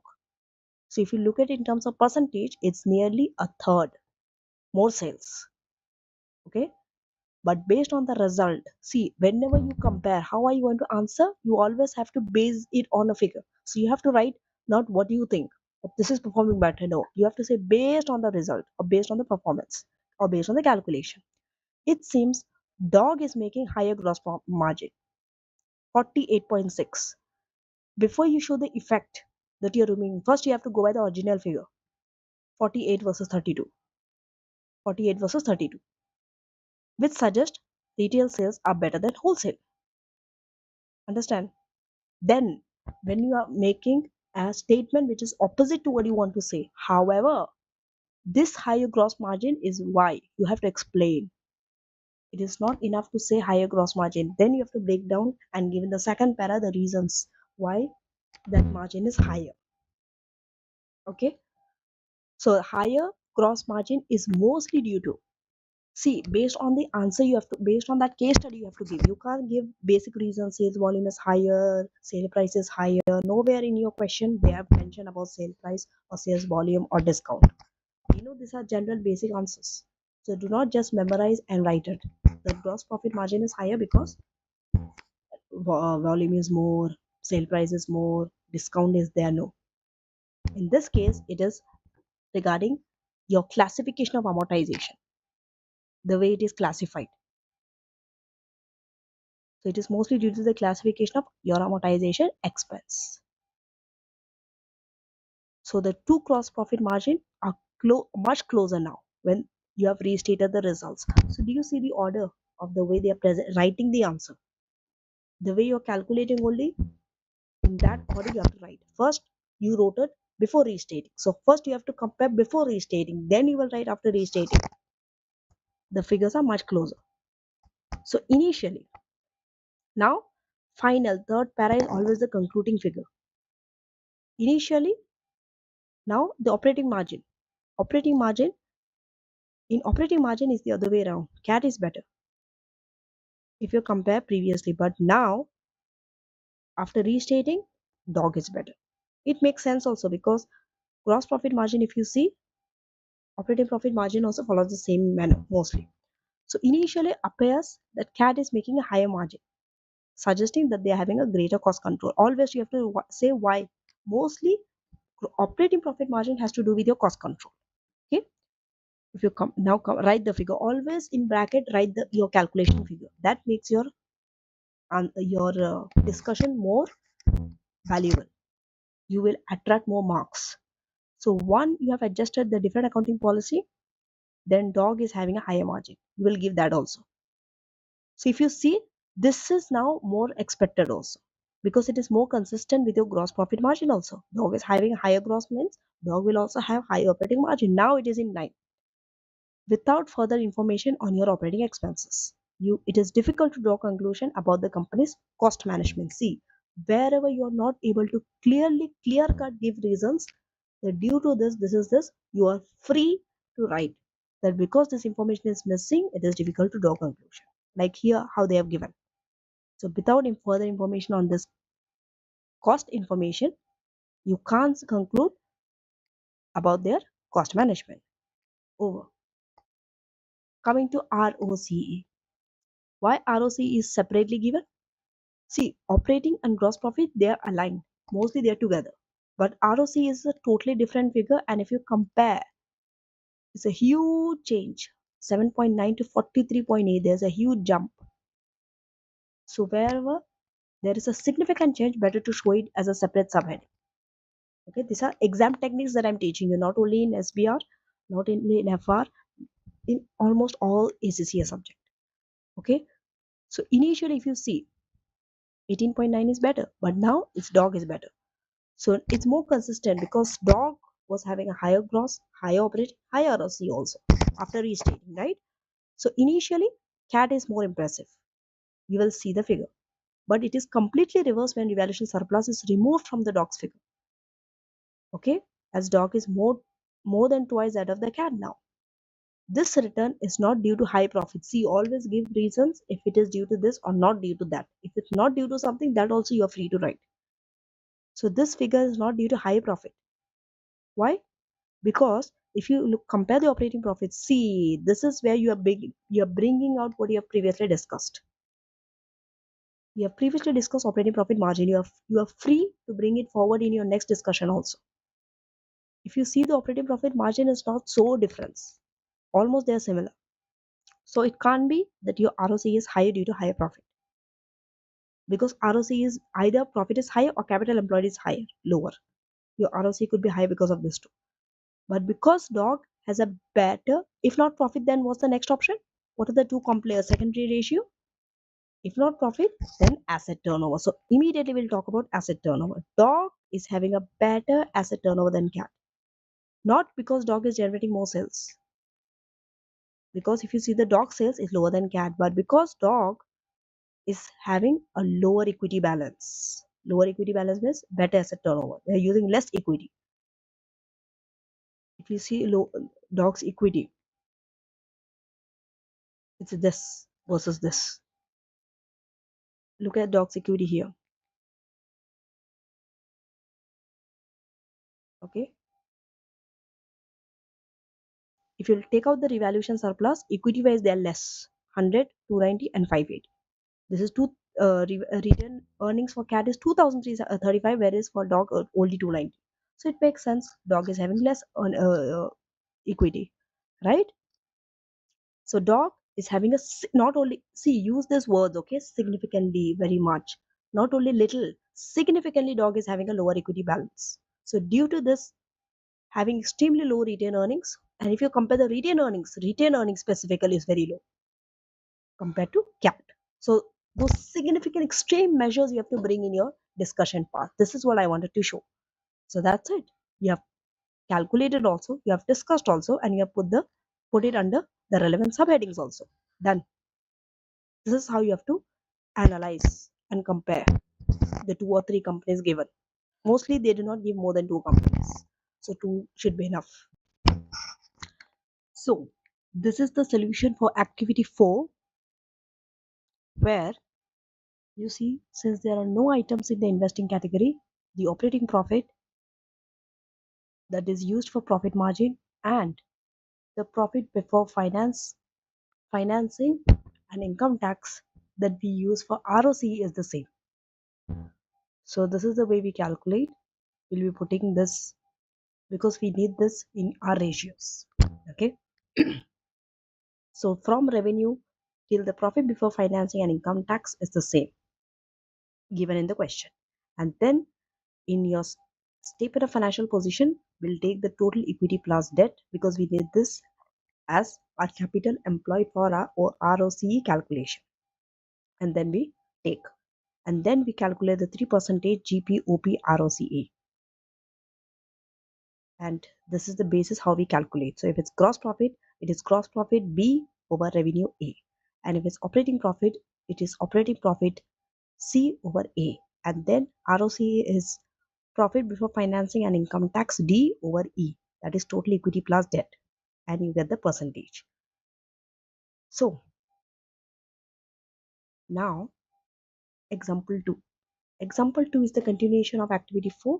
Here you have to compare the performance but with two things that you have to adjust. The accounting policies of dog and cat are different, so we'll adjust the accounting policy of dog. That's what we have done in example 2. So we are going to adjust in two places, operating expense and cost of sales. So in the dog's cost of sales, this 250 has to be adjusted. Okay, this 250. And in our operating expenses, we have to adjust the depreciation. That is based on this 3.5 million of 28 years. So this is what, if you see, this was given in the previous activity 4 also. The older thing is that you need to understand are these adjustments. These adjustments are only for dog. So this restated amount is not cat plus dog. This is not consolidation. This is only dogs with the readjustment. You get the restated figure for dog. Okay. So this is the cost of sales that will deduct. And here this 250 will be put in operating expense, and this 125 is the additional depreciation that is on your revaluation that you are taking out. Okay, so that additional depreciation will be adjusted here also. Because additional depreciation will reduce your profit, you have to add it back, it increases your profit. So that additional profit will be put in your equity. That's why it comes here. And this 3.5, that is your revaluation, you have to deduct because you have to take the effect of revaluation out from dog. And then based on this is what you have calculated in activity 4. These are the new figures for dog, and this is as it is for cat, the same 3 percentages. So our focus is more towards this. So we have already gone through this in Excel. So we have told that this 3.5 million revaluation surplus removed, this excess depreciation reduced, and this amortization is allocated to cost of sales, reducing gross profit. Net operating profit unchanged. Then we are comparing the performance. So this all we have discussed. ROCE we have discussed. Now moving on to liquidity ratios. So short-term liquidity ratios assess the entity's ability to raise cash when they are meeting their payment. How fast are you able to meet your debt? Okay.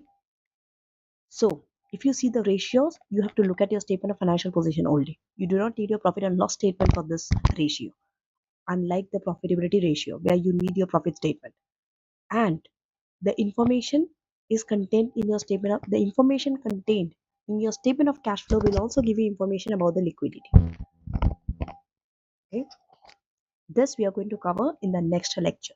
By the way, that will be the last lecture of financial reporting, that is statement of cash flow, lecture 28, not 27. It's a mistake, it's 28.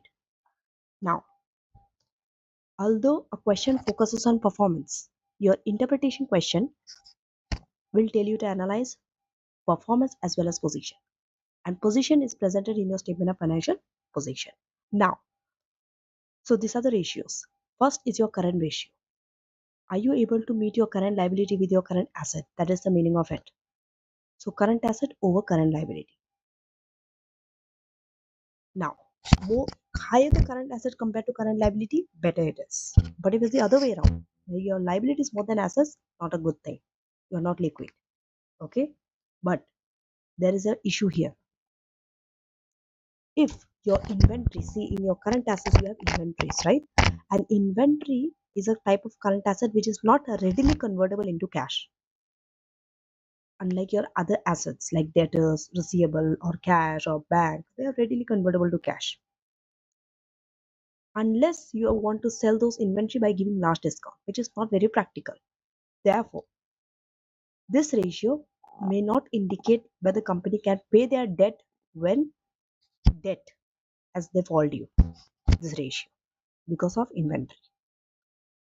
So the next ratio will eliminate any slower moving inventory from that ratio, known as quick ratio or also acid test ratio. So same calculation, same formula. The only thing is from the current assets will deduct inventory and over current liability. Now, this is a better indicator of liquidity. But again, this is subject to distortions. Why? If you see retailers, they might have very few receivable. Why? Because they do not sell on credit and utilize cash from sales very quickly.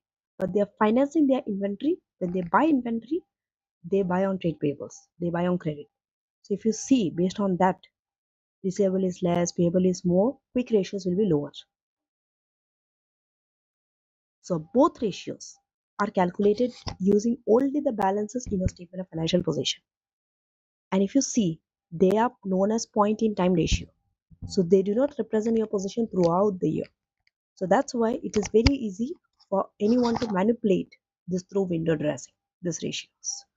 So you have to be careful. Now, when you do the analysis, low ratios is not good. Low ratio means you are facing a liquidity problem. And if you're having a very high ratio, that is also not good. You are having a poor management of the fund. Okay. So that means you are tying up your cash. That cash you could have used somewhere else to return a greater return by having capital investment. So you have to be very cautious when you are drawing conclusion on these ratios. Now, if liquidity ratios are declining because cash is declining, you have to investigate why. For example, cash investment, if you are investing your cash in non-current asset, it is not a concern. But if your working capital management is deteriorating, it could be a concern. It should be a concern because that you can manage. Now, the analysis needs to consider the five components that makes up this ratio. So whenever you want to see why it is deteriorating or improving, you have to see this. For example, if you see the current ratio is deteriorating, but not the quick ratio. What does it suggest? Inventory. Quickly linked to the inventory because your inventory might be obsolete. Okay. So this is linked to your inventory holding period. Next, there's a deterioration in both quick and current ratio. This could be due to your poor credit control and also you're not able to recover your receivable. So this is linked to receivable collection period. Now, ratios can be manipulated. How profitability ratios are manipulated? This also could be manipulated. For example, a company has a positive cash balance, okay, and a ratio greater than 1 is to 1. But the payment of the payable just before the year end will improve your ratio. We'll see this in example 3, but it's a manipulation. Why it's a manipulation? You have done it to improve the ratio, but it will reduce your payable payment period. So because of this linkages, the liquidity ratio you have to analyze with the alongside the efficiency ratio, which we are going to cover in next section 5.2. So now so first is calculate the quick ratio. So the quick ratio here, it is your receivable and cash 900 plus 500, which is 1400 over your current liability, which is your payable. So it's 1.4 is to 1. If you look at the ratio, it's quite good because your asset is more than your liability. Recalculate ratio if 400 checks are written out of the bank and posted to supplier's account, right? So this 400 you will deduct from this 1400 and also it will be deducted from your payable because your payable will reduce by this 400 and also your cash will reduce by 400. So both asset liability are reducing by 400. Quick ratio increases to 1.7 from 1.4. Now, next is efficiency ratio. This is also in the category of liquidity. Okay. So here, working capital ratios are very important indicator to see whether managers are effective in running the business efficiently or not. Okay. So the most profitable would be to minimize your level of working capital. Now, these ratios, if you see, they are relevant for manager, but not so much for investor or lender. So, first ratio under efficiency, inventory holding period. Your inventory holding period will show how many days the sales are held in inventory. So, it is the number of day ratio. Okay. Basically, it is the number of days it takes to turn your inventory over once. The lower, the better. Remember, this is the formula. Inventory over cost of sales into 365 because there are 365 days in a year. Now, where relevant, you have to analyze based on the components, that is inventory and cost of sales. So, inventory includes three types: work in progress, raw material, and finished goods. Okay. So we have raw material, work in, and finished goods. Raw material to the volume of purchase, work in progress to the cost of production, and finished goods to the cost of sales. Now, these are the matters you have to consider when you're interpreting the inventory holding period. First, a shorter period. Shorter period is good. That means if you're having high or a fast inventory turnover, it is generally efficient because you can quickly sell your inventory. Your inventory is quickly out. The problem is you are running the risk of stock out. There could be a shortage of stock. Okay, so your inventory might not be available to satisfy the demand. That there's a risk. Next, if you're having a longer period, that means your inventory is slow and it is low. That means you are having an inefficient use of resources and also could be a potential obsolete problem. Maybe your inventory is outdated. That's why it is difficult to sell it. Then this ratio also can be distorted if the inventory is destocked at the year end relative to the inventory level during the year. Now, so your inventory, if there's an increase in your inventory holding period from one year to the next, this indicates that there's a concern if your inventory is increasing. Why? Because there will be a holding cost, right? You have to hold a huge amount of inventory and it is not free of cost, it's costly. And if there is an excessive level of inventory, there's a risk of obsolescence also. But it is not necessary that it will be obsolete or not, but risk is there. So for example, sometimes that inventory is increased because you might expect that your demand will increase and you want to take advantage of that, right? Next, fall in demand. So a fall in demand, this would be reflected in reduction in your revenue or revenue growth.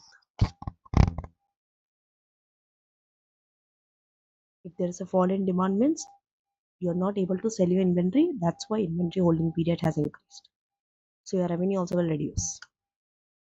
Now, the industry in which a company operates will have a significant influence on that inventory holding. For example, if you're having an inventory that perishes very soon, like food, okay, they usually have a very short holding period. For example, bakery, then a retailer of home furnishing or electrical good.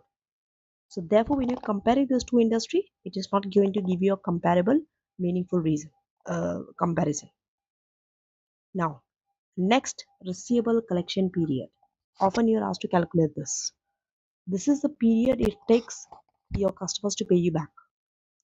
Trade receivable over credit sales. Only credit, not cash sales. Because if it's cash, there's no trade receivable. We record revenue. But only for receivable, it is credit into 365. So, this you have to see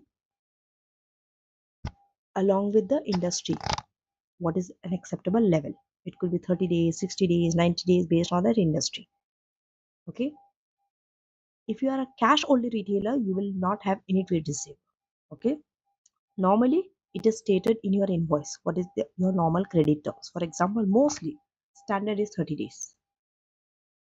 So this you will use as a benchmark and then compare.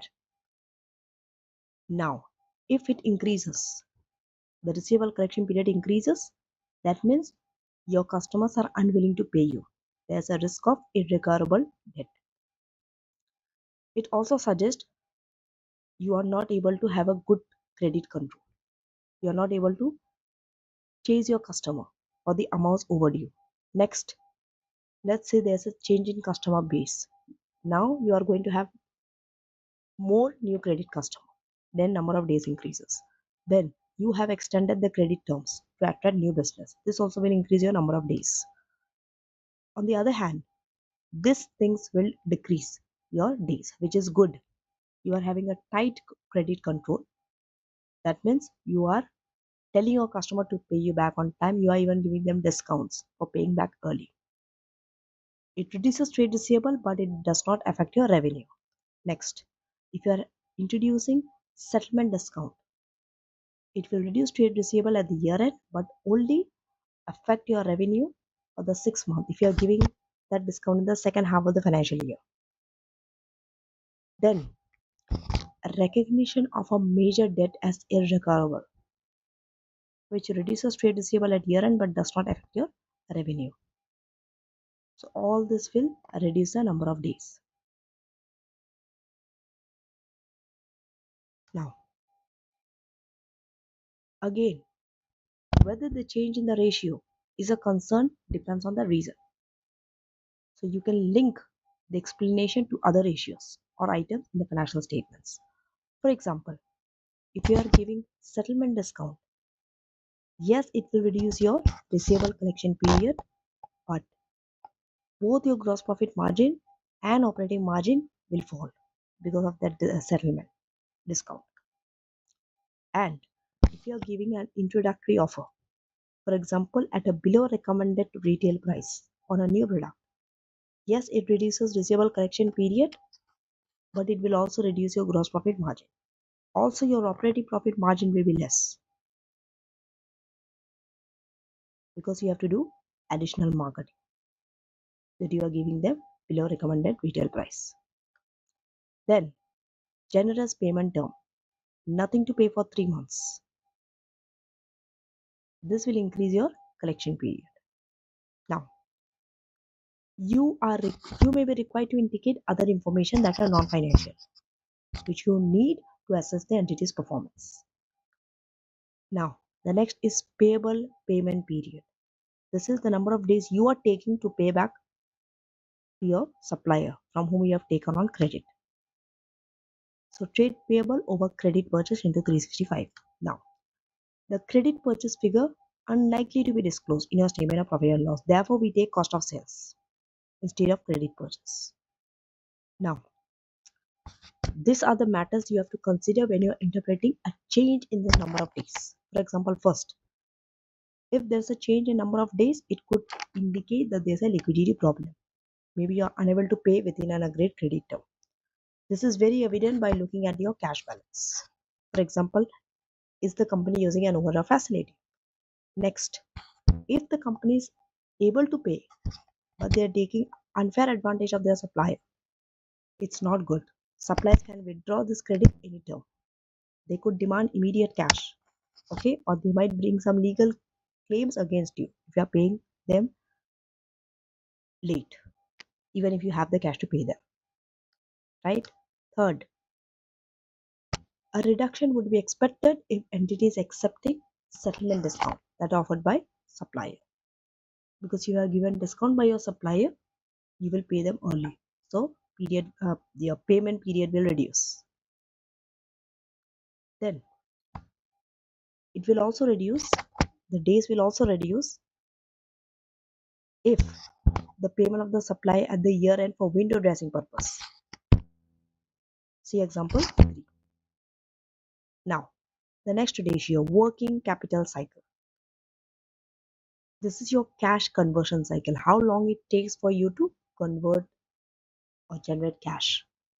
So you have to combine the 3 efficiency ratios that we have just gone through: receivable, payable, inventory. Okay, so you have to see the number of days entity needs that working capital before they start to receive cash.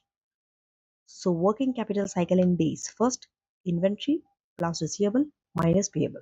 This you need to remember. If your number of days, it could be negative or positive. Okay, mostly it's negative in retail sector. That means cash is you're receiving the cash before supplies are paid. Now, example 4. So let us go through example 4 of working capital cycle of both manufacturing and retail sector.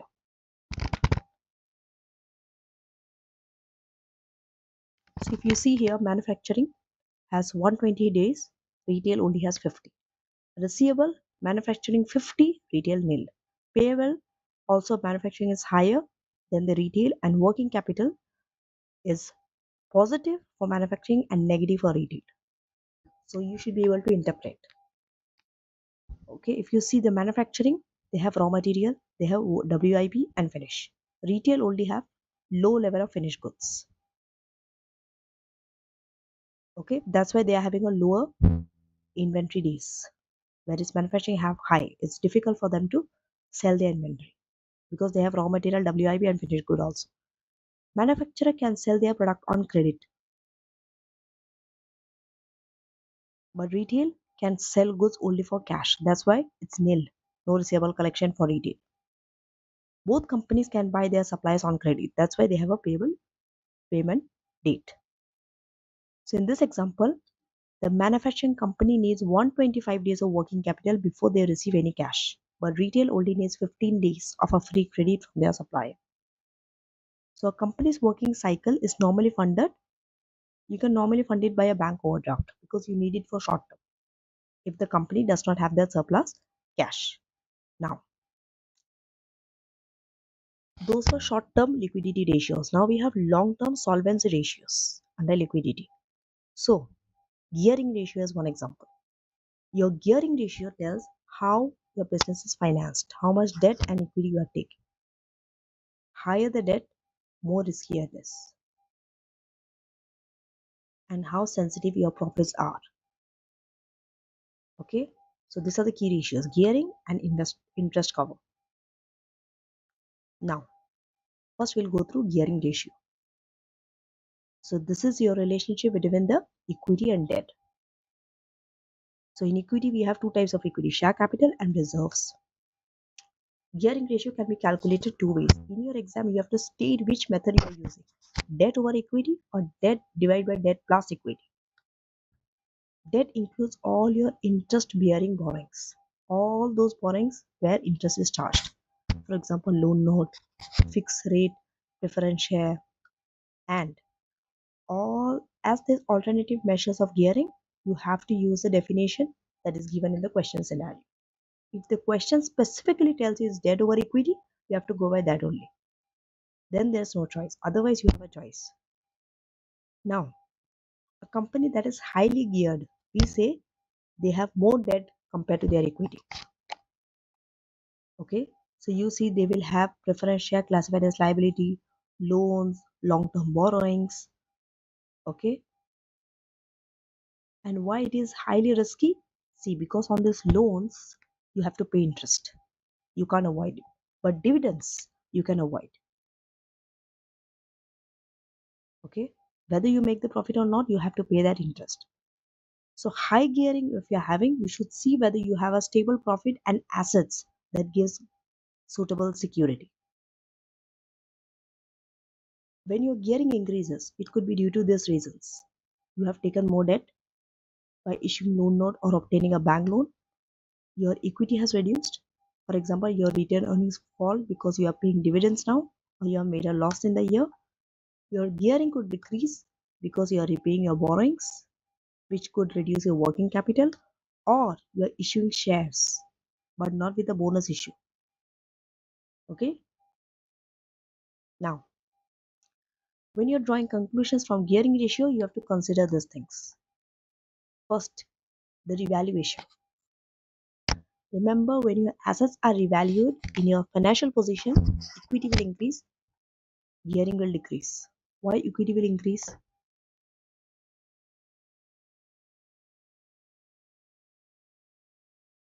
You have to think. and operating profit margin will also decrease. Why? Operating profit margin will decrease because on the devalued asset, your depreciation will be more. So depreciation expense increase means operating profit margin will fall, and therefore gross profit margin will also fall if that depreciation is reported in cost of sales. Otherwise, only operating profit margin only will change. But how equity will increase? See, when your asset is revalued, it is a part of an asset. An asset, your equity, okay, is what? Your asset minus your liability. So if asset increases, equity will increase. Like that. So equity increase means gearing falls. Next, you have to see whether there are any off balance sheet finance that is there. Items that are not recorded in statement of financial position. For example, you're not including a liability in your statement of financial position. Why? If you do not include that liability, you want to show less debt. You are understating your debt and hence reducing gearing. But IFRS 16 leases, we have covered IFRS 16 leases by the way. Okay, they largely say regarding leases, the only exception, that means the only time when you do not recognize a lease liability are for two things. One, short-term lease less than 12 months, or low value assets, which would not materially affect your gearing ratio. Now, example 5. So we'll see the impact of gearing on earnings. There are three scenarios. So here, first scenario, profit is 200, interest is 100, and profit available to shareholder is 100. Next scenario, profit is 100, interest is also 100, no profit available. And scenario 3, 300 profit, interest expense is 100, profit available is 200. Okay, so since the debt is fixed, interest in all the three scenarios is 100. Now we'll compare this. We'll compare the 2 and the 3 with scenario 1. So what happened here? If you see the profit has reduced. Okay, see, you have to see two things: change in profit and change in earnings. If you see the change in profit before earnings, that is this, it has reduced from 200 to 100. That means if you look in terms of percentage, it's minus 50%. The other way of checking, 200 minus 100 divided by 100, sorry, divided by 200, right? Minus 50. But if you compare it with scenario 3, from 200 to 300, it has increased by 50%. And earnings, if you see, that is available to shareholders, it was 100 in scenario 1, scenario 2 0. So by 100% earnings has reduced. But in scenario 3, by 100%, from 100 to 200, it has increased. So your profit has changed by 50, but if you see the impact on your earnings, it is double of it, double. So we'll see, now we'll analyze. You see, in all the scenario, you had to pay interest. So the risk to equity shareholder has increased. When did it increase?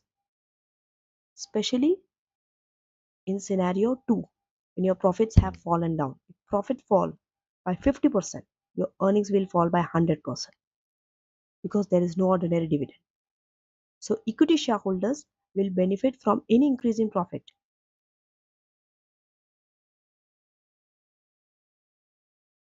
Okay, if not through increased dividend, then at least through the increased market price of the share.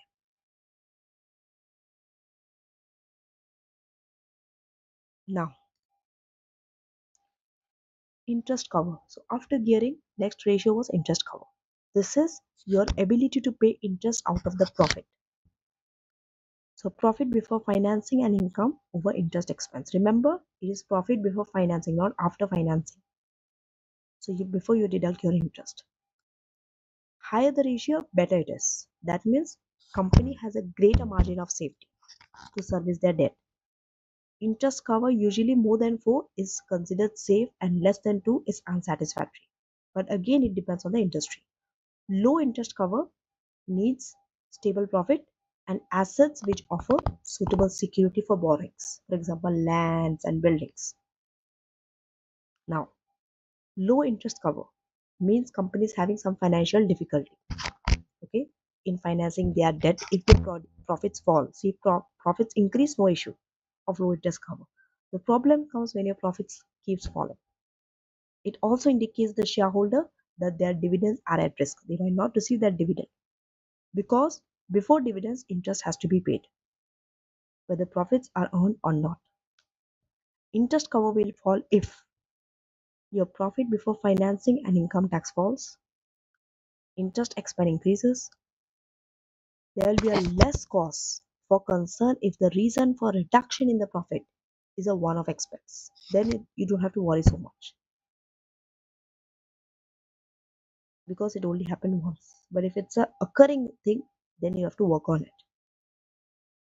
Now, reasons why your interest expense will increase. First, the market interest rate is increasing on loans, variable interest rate loans. Next, if you are taking any new loan or lease liability, it will increase your interest. So, if there is a new borrowing or lease liability that is arising at the mid-year, your gearing ratio will include the full amount. But interest cover, when you're taking the interest cover, you have to adjust. Okay, it is recalculated with an adjustment to include the full year's interest. Why? See, interest goes in the profit and loss statement. Profit and loss statement we often do not take for the full year. We time a portion. But here we are recalculating to take the full year's interest for the interest cover. If you are taking that new borrowing or liability in the mid-year. Because gearing ratio we are taking for the full amount. So gearing ratio includes debt and interest cover also includes debt. I mean the interest on that debt. So it doesn't make sense if gearing ratio is full amount and interest cover is only half year. Therefore, in order to bring them two together, we are taking full year's interest because debt is for full year in that gearing ratio. You see, gearing ratio, interest cover, they are linked. Gearing ratio will include take debt, interest cover will take their interest on that debt only. Now, next set of ratios are investors ratio.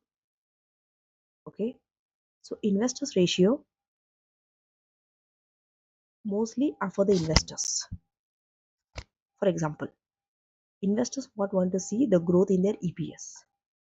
EPS we have covered in lecture 20 under IS 33. This is important for those investors who are looking for capital growth. Next, dividends per share, dividend yield, dividend cover. All these are important for investors who are seeking income, not capital growth. But these are important for equity shareholders. So these are the ratios. Dividend yield. See, any of these ratios could be given in an exam. You have to know the formula for all. Okay. Dividend yield is the company's dividend policy rather than their performance. So it is the return that shareholder is expecting in a form of a dividend. This is the formula: dividend per ordinary share over ordinary share price into 100, or ordinary dividend divided by total market capitalization. If you are not taking per share, if you are taking the total value, this is how you take. Now, this ratio is important because it helps the investors to estimate their future dividend and then they can decide whether they have to buy whole or sell shares. So calculation requires share price, and because it requires share price, it is only relevant for listed quoted shares because shares are traded on stock exchange. Higher yield is based on recent dividends and your current share price. So this appear attractive to investors who are looking for dividend income, not capital growth. High yield could be due to a foreign share price also. Okay. For example, you are anticipating a future dividend cut. rapidly growing company, we will see they will have low yields based on their historical dividends, especially if the current share price is reflecting an anticipated future growth. Now, next is dividend cover. This is how many times company can pay current dividend from their earnings. That means how secure their dividends are. This is like interest cover. So for dividends, we are taking from the profit, will take out the preference dividend over ordinary dividend. Why? Because before ordinary, we have to pay the preference dividend shareholders. That's why. This does not depend on the share price. Therefore, this you can calculate both for listed and unlisted company. The dividend cover. Dividend yield only for listed. So preference dividend is included as an interest expense. Remember, preference shares you can classify as liability or equity. If it's equity, then it will be dividend. If it's liability, then interest expense. So that interest expense you have deducted at arriving at profit. If you have classified the preference share as liability, then you will not deduct it from your profit for the year. So very important. If your preference share is classified as equity, then only you deduct profit for the year minus preference dividend. Otherwise, you do not deduct. Why? Because when you classify that preference share as a liability, that interest expense has already been deducted from that profit after tax. So that profit for the year that you are seeing in that formula, that is after tax. Already interest has been deducted. So you do not want to deduct once again. That's why. Now, dividend cover is to shareholders what interest cover is to lenders.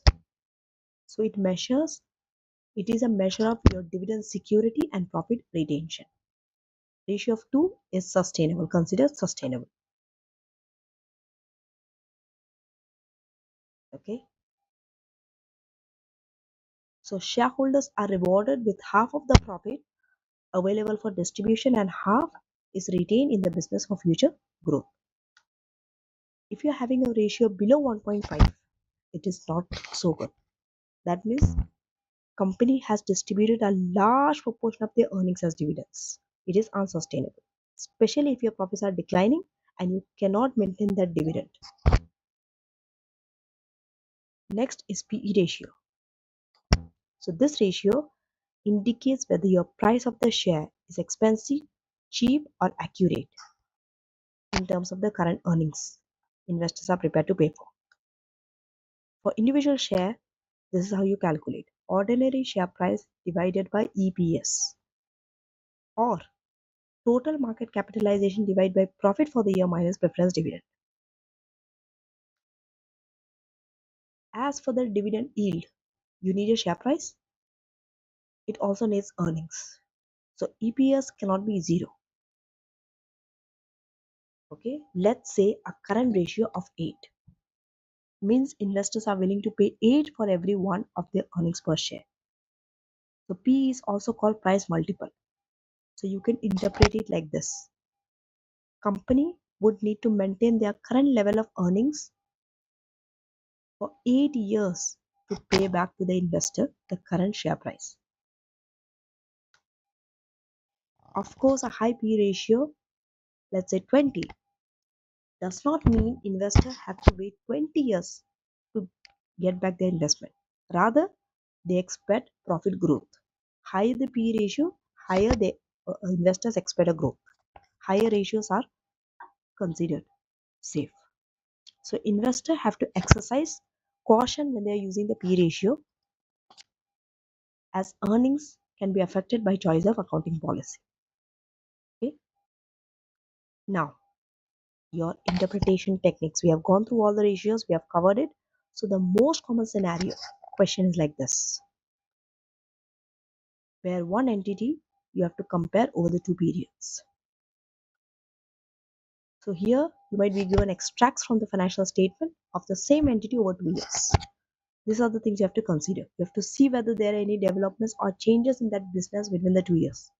For example, are there any new products or customer has changed or some new market entry, and whether the entity's position or performance improved or deteriorated. This it has to be supported with actual reasons or potential reasons. If there is any one-off event that is quick, that is having a bias, okay, that is quick the comparison that you have to address. So you have to recalculate the ratio without this one-off if event so that you can compare like with like. For example, we have done a question also where we have removed the effect of revaluation because one company revalued, other company did not. The dog and the cat's question. So recall that. Now, two entities for the same period. You might be given two entities to compare, but in the same period. Or two competitor companies or choosing a suitable target for an acquisition. In this case, your comparison could be biased or skewed by those matters which affects only one company or differences in accounting policies of the two companies, especially when assets are revalued. If you're choosing a target for acquisition, you have to consider these things further. You have to see the liquidity of the companies and whether there are any possible synergy. For example, are you able to save cost by acquiring that company? Then entity could be compared against sector averages. So you have to bear in mind when you're comparing an entity against average sector average, because different entities in the sector will have different margins as they target different ends of the market. Different year ends or accounting policies will be chosen by those entities, which could skew their comparison. Now, when you're acquiring a subsidiary, here you have to think about group related issues. For example, different entities might operate different margins because they are in different businesses. You have to eliminate any intergroup transaction on realized profit. Some matters only affect the consolidated financial statements and not the separate financial statements. For example, goodwill impairment. Okay, because goodwill will not arise in individual financial statements. Therefore, goodwill impairment also will not arise in individual financial statement, but in consolidated financial statement, it will be there. These are the further issues. Results will not be comparable to an extent that the current year will have consolidated the results of the subsidiary, but the previous year there were no subsidiary. Subsidiary might be in different market with different margins, payment term, so this can have a significant impact on the ratios. Next, your consolidated statement of profit and loss will include the subsidiary's profit from the date of acquisition only. But in your statement of financial position, it will include 100% of subsidiary's asset and liability. A mid-year acquisition, if you are acquiring it in the mid-year, it is a complex picture to analyze because results are not immediately comparable. So results for the full year can be extrapolated. However, it will not take into account any seasonality. So you have to assume that results for the partial years are indicative of the full year, which is not practical also, but you have to do it, right? For example, let's say you have acquired the subsidiary only for 8 months. So only 4 months revenue and profit you will include. But in the financial position, you are including the entire receivable balance. So you are distorting the calculation. It will distort your receivable collection period. Your payment period and inventory holding period will be affected similarly. Now, if you have purchased the subsidiary at the year end, in your statement of financial position, okay, only the consolidated statement of financial position will be affected. So it will distort all those ratios that compare amounts in your statement of profit and loss. Okay, now there could also be a one-off cost regarding this acquisition, which you have to exclude when you're calculating ratios. When you dispose a subsidiary, if you're disposing a subsidiary, your consolidated statement of profit and loss will include the results of that subsidiary up to the date of disposal. But in the financial position, they will not include the asset and liability that has been disposed of the subsidiary. Therefore, any ratios that combine profit and loss with the account balance, this will be distorted because there's a mismatch. One of item again relating to disposal, you have to take it out when you're comparing any gain or loss on disposal, any potential closure on redundancy cost, and any professional fees associated with disposal. Now, example 6, tell a story. So here, Netflix has announced a revenue of so and so compared against 2018. You see, it has increased. Revenue has increased by so and so percentage. To say this is good is insufficient because you need more information. And if you have more information, to say it's good might not be true. Okay, if you see the increase in 2018 was 35.1%, and the year before that was 32.4. So then saying that this year it has increased by 27.8 is not good. Now, to interpret the increase in revenue, you have to consider these things. This is for Netflix, okay? You need the number of subscribers, whether it has increased or not. You have to see whether there are developments in new territories. You have to see whether there are successful programs or not. You have to see whether the recent film developments have taken place and also significant promotional offers. So this gives you what. So in your exam, when you're tackling an analysis and interpretation question, you have to calculate only those ratios that you have been asked for. Also, you have to compare and consider the absolute numbers also to identify any differences, that is changes year on year. For example, in the dogs and the cat question, first we have identified the differences in the size. How? By comparing the revenue given before we calculated ratios. So that is comparing absolute number. Next, you have to allocate sufficient time to give the analysis after calculation because majority of the marks are for analysis, that is explanation rather than calculation of ratio. Now, do not just state what has happened. Don't just say gross profit margin has increased or decreased. Explain why. So when you are giving explanation, these are the things you have to consider.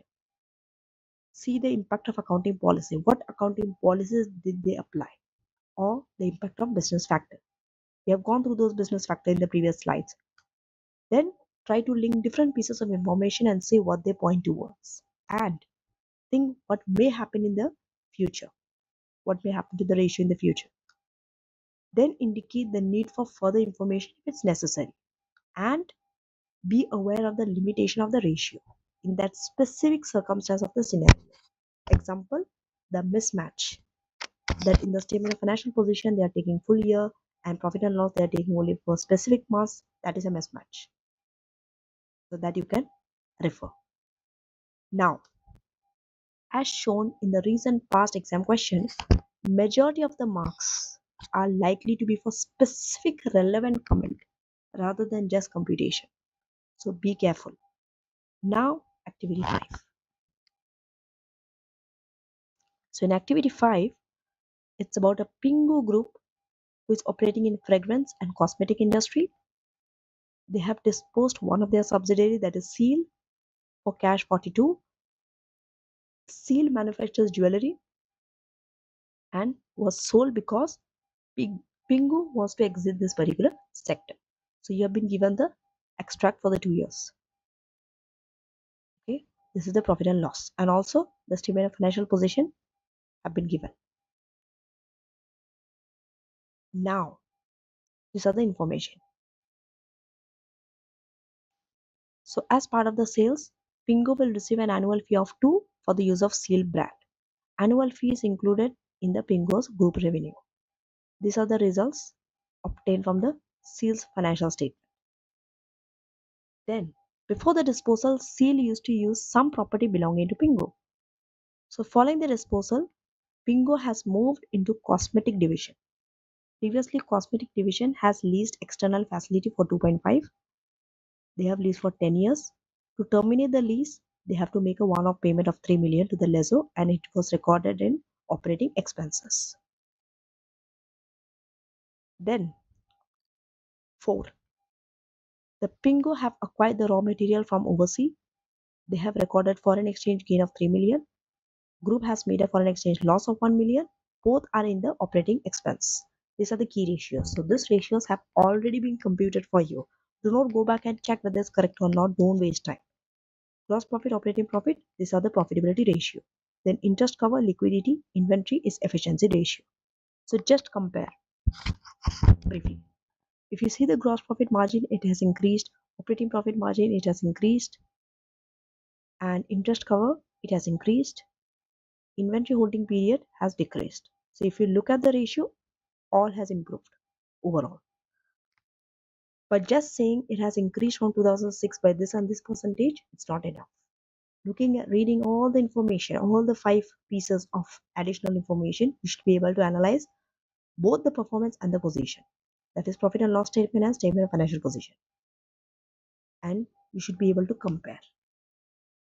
So this is an analysis question, not calculation, because things has been calculated for you. So now let's see from the exam's point of view how we are going to answer this question. So this is the solution. How are you going to divide this? First thing you have to see is, am I putting it into the under a subheading? Very important. So here first is performance and it is in different para. Next subheading, okay, let me do this. So the first subheading is performance, the next is position, and finally comes conclusion. These are some other comments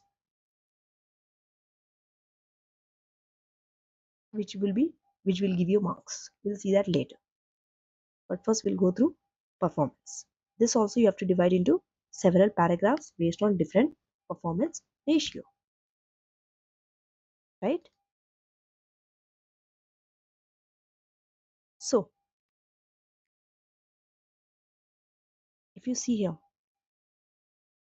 to see performance you have to go to the profit and loss statement. Please see this. What's happening here? Revenue has declined, cost of sales have declined, gross profit has increased but not so much, just by 100, and operating expenses has improved, not so much, and operating profit has improved. And if you see rest all, everything has increased, which is good, and your interest expense went down. So if you look at the profit and loss statement, except revenue, everything else is giving you a good indication, but revenue has declined, so you have to give reasons for that. So when we start with profitability, the first item in your profit and loss statement is revenue, then it is cost of sales. In your statement of financial position, if you see inventory is declining, again it's good. Cash is increasing, it's a good thing, and non-current liability is declining, which is good. See, this decline in non-current liability, link it with your interest expense. Because your non-current liability, your debt is reducing, interest is also reducing in profit and loss statement. You see this connection? This is where you're going to get marks for able to link like this. So now, let us go. Of course, some small calculation you are expected to do in your discussion also, analysis also, apart from the calculation given to you.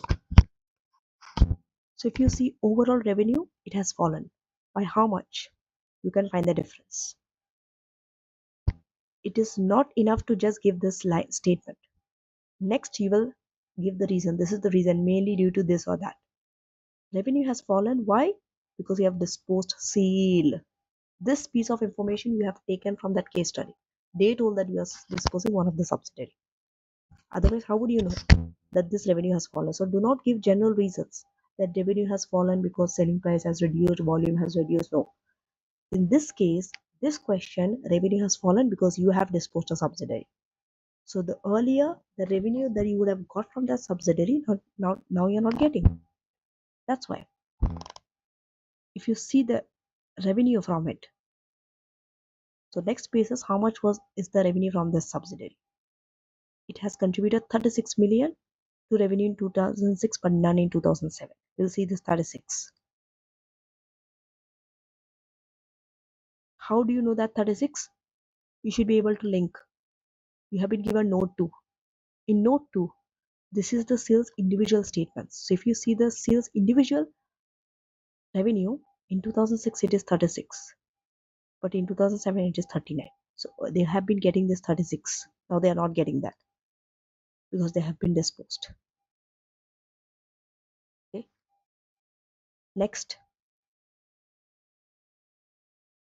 So when you remove it, then you are showing like for like. Okay. So now from this group revenue, you are reducing sales revenue and you're comparing 2006 and 7. This is 6, this is 7's figure, which is 11.9. Then they have talked about 2 million fee for using sales brand. You have to talk about that also. That also you have to remove. It's a one-off. So you have to remove this 2 million fee also. And if you remove this 2 million fee, it will increase your revenue to 10 million.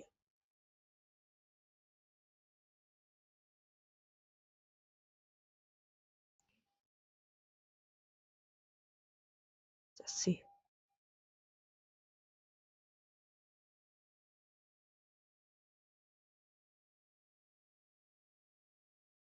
Okay.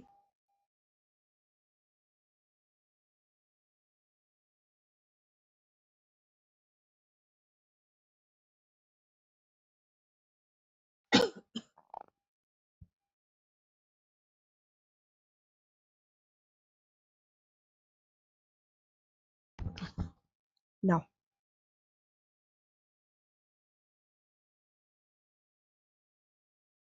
next.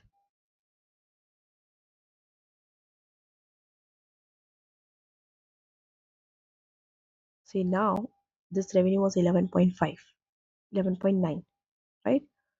See if you remove this 2 from here, it's 9.9, almost 10 million. That's how you get 10 million. It increases your revenue to 10. Now, next we'll talk about, these are the key things we'll talk about. Under performance, you have to know the key things.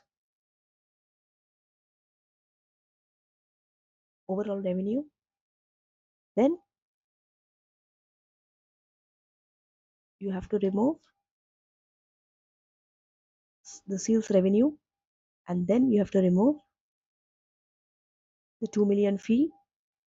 Then next is gross profit margin, operating profit margin. These are the things. And since interest cover is also in the performance category in your profit and loss statement, that also will be there, interest cover. So these things, okay, you see they are in different para. So now next we'll talk about gross profit. Already you see it has increased from this to this. It has increased by 11%. So as your gross profit margin was only 35, if you just look at the operating gross profit margin of seal only, not the group, seal, how will you get it? Look at point number 2, the individual accounts of seal, which is 12.6 over 36. Go back. Yeah, you see, gross profit in 2006 of seal is just 12.6 and revenue is 36. So if you compare this to,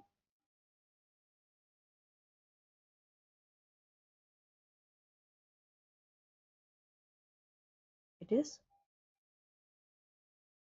35%.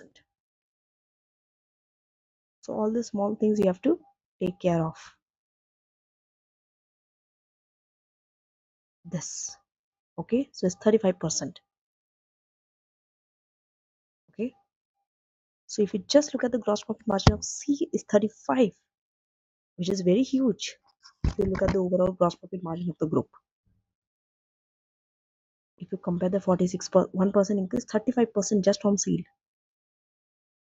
Next, so they are generating much higher gross profit margin compared to other parts of the group. Now let us move on to operating profit margin.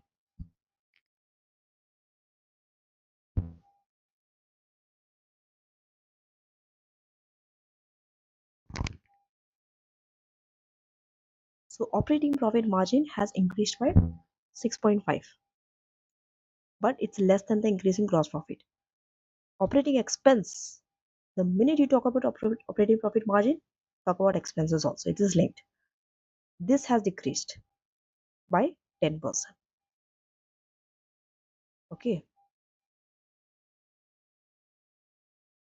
So operating expense, if you see, in 2007 includes a one-off payment of that 3 million from that cosmetic division to exit that 10-year lease that you have to take it out. But if you see this 3 million one-off, it is only marginally more than the year's rent of 2.5. It is just little more than the year's rent and the division. So this will save 22.5 over the next 9 years because it's a 10-year lease.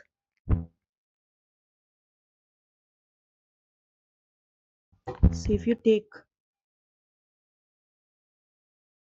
2.5, that the rent for 9 years, that means 2.5 into 9 is 22.5. And operating expenses, see your notes. In that operating expenses, it includes your foreign exchange gain and loss also. There's a 3 million gain in 2006 and 1 million loss. Okay. Next, interest cover has increased from 2.5 to 5.3. This interest cover has increased to two things. A, profit has increased, operating profit. B, interest expense have decreased. So the interest expenses, they have decreased because you have terminated the lease also, right? Now let us move on to the position. Position, you have less things to explain compared to profitability, but you have to explain. One, your non-current liability, then inventory holding period. These two things.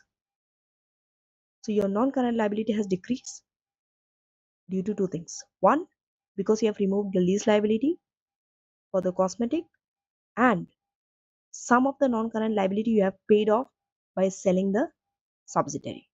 So you have sold it for 42. It was given in the first line of that question. But cash have only increased by around 17 million. Let's see how. See that information also.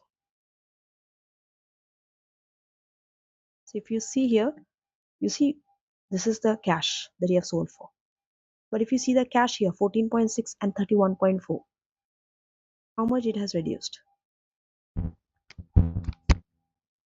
Sorry, how much it has increased? If you see the difference, it's less. It is only 16 point something. Okay, it's around 17. 16 point something means it is around 17. Only this much cash has increased. Therefore, Pingo, they have some of the cash to reduce their non-current liability. If you note the asset and liability in 2000 for Seal only, okay, Seal have a significant non-current liability which was removed when it was sold. Let's just go back to Seal's non-current liability.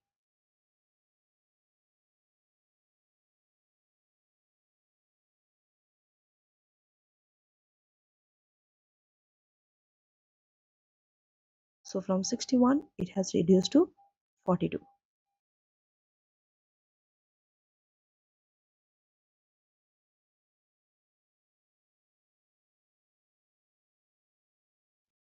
Now, next is inventory holding period. It has fallen from 114 to 102, showing what? Window is able to turn the inventory more quickly. Although number of days is still high, it is unlikely to be a significant concern because they are products. See what type of products they are. Are they perishable or not? They are not quickly perishable. So even if they are taking longer days, it's not a sign to worry. So Pingo's group inventory holding period have included the figures relating to Seal. So you have to remove this. If you remove the removal of this shows, if you remove it, the inventory holding period for fragrance and cosmetic would be lower than that of the jewelry, because you are disposing seal. Seal is in the jewelry sector, and you are in fragrance and cosmetic. So now, if you see your conclusion, it will be much smaller than what you have written previously, just 4 lines. Your conclusion always have to be small and brief, what you've just previously discussed. So if you see, although seal is able to generate profit, this disposal appears to be a good move. So basically, when you're disposing, you basically have to talk about whether it is beneficial or not by comparing performance and position. Now you're in a better position. So if you see profitability has increased, cash statement of cash flow, statement of financial position items are also improved, ratios overall has improved. Also, you are getting 42 million cash. Credit has reduced, liability has reduced, interest cover has increased, all ratios almost overall has improved. So that's why, even though seal is having giving you a good profit, but this disposal is a good move. Okay, why is a good move? You have to give reasons, because seal results have improved after disposal. So it is showing that you are not a struggling business. Now, the additional focus on the remaining division that has generated more profits for Pingo. Particularly now that cosmetic division will utilize the group property and they no longer require a leased premises. So after giving financial impact, we have to talk about non-financial. What is the non-financial impact? That now they're able to utilize the group property. They no longer have to rely on the leased premises. This is a non-financial factor. So you are giving non-financial. That is, you are saying ratios have improved.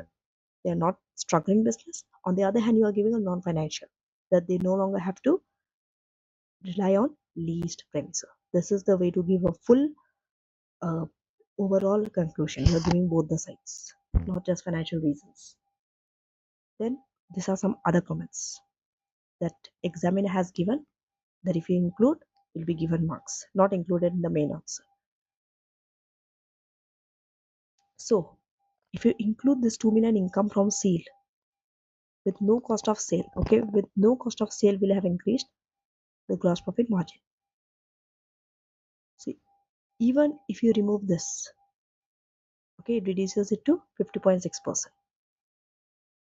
So it has not accounted for a significant movement. So this is not a significant movement. Of course, these ratios you can calculate and check. Okay. If you see, cash has only increased by 17 despite the 42 million sale. That means seal have had a significant amount of cash in the bank, which was removed from the group when seal was disposed. Then, excluding the 36 million revenue of seal and 6.6 million operating expense from the continuing operation, suggests that operating expense as a percentage of revenue, they have given this also. In 2006 is 35.6 and in 2007 is 34.2. Of course, in 2006 it's higher if you exclude that revenue and operating expense. So they have given this also, how they have calculated.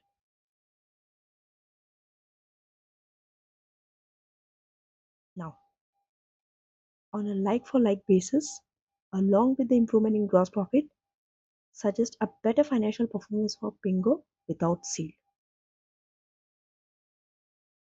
So apart from the improvement in gross profit margin, they are saying if you do not include seal in that Pingo group, it is giving a better financial performance overall. Okay, so make sure these figures you are able to calculate and get these figures. I will not be doing it here. Now,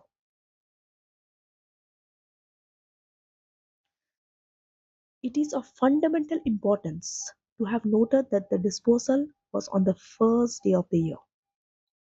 Therefore, the 2007 results, they are not comparable with 2006. So the financial information about seal in note 2, they were provided to remove the effect of the 2006 group result. So for an answer to score well, it was necessary to use not only the ratio, whether calculated or given, but the additional information, that is this 2 million fee, annual fee, the lease termination, exchange gain and loss. As per note 1, 3 and 4. You have to use it. You should be able to use the additional information apart from the ratios either you calculate or given to you. So, from section C, we have gone through the limitations of financial statements. Here we have indicated the problem of using historical information to predict future performance. Next, we have discussed how financial statements could be manipulated to show desired effect. Then we have explained why figures in financial statements are not representative of the average value throughout the period due to seasonal trading, major asset acquisition near the end of the accounting period. Then we have explained how the use of consolidated financial statements might limit the interpretation techniques.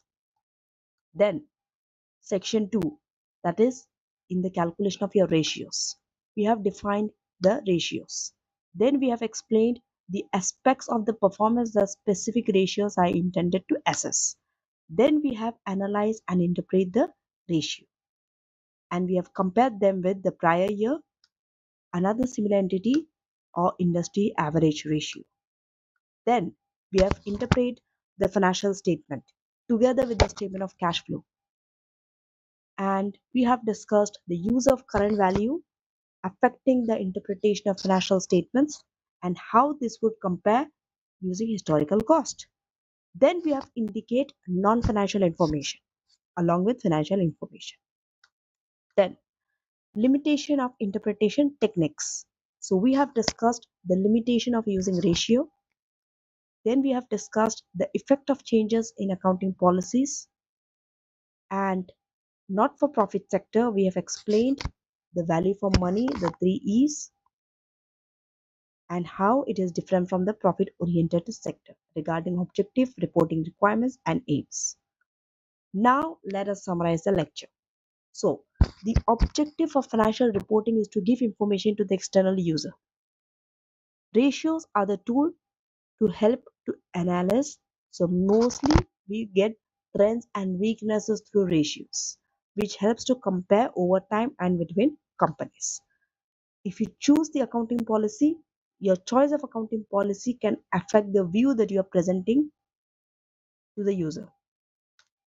Ratios mostly use historical data, but they are not a good predictive of your future value because they ignore two things: management actions and changes in business environment.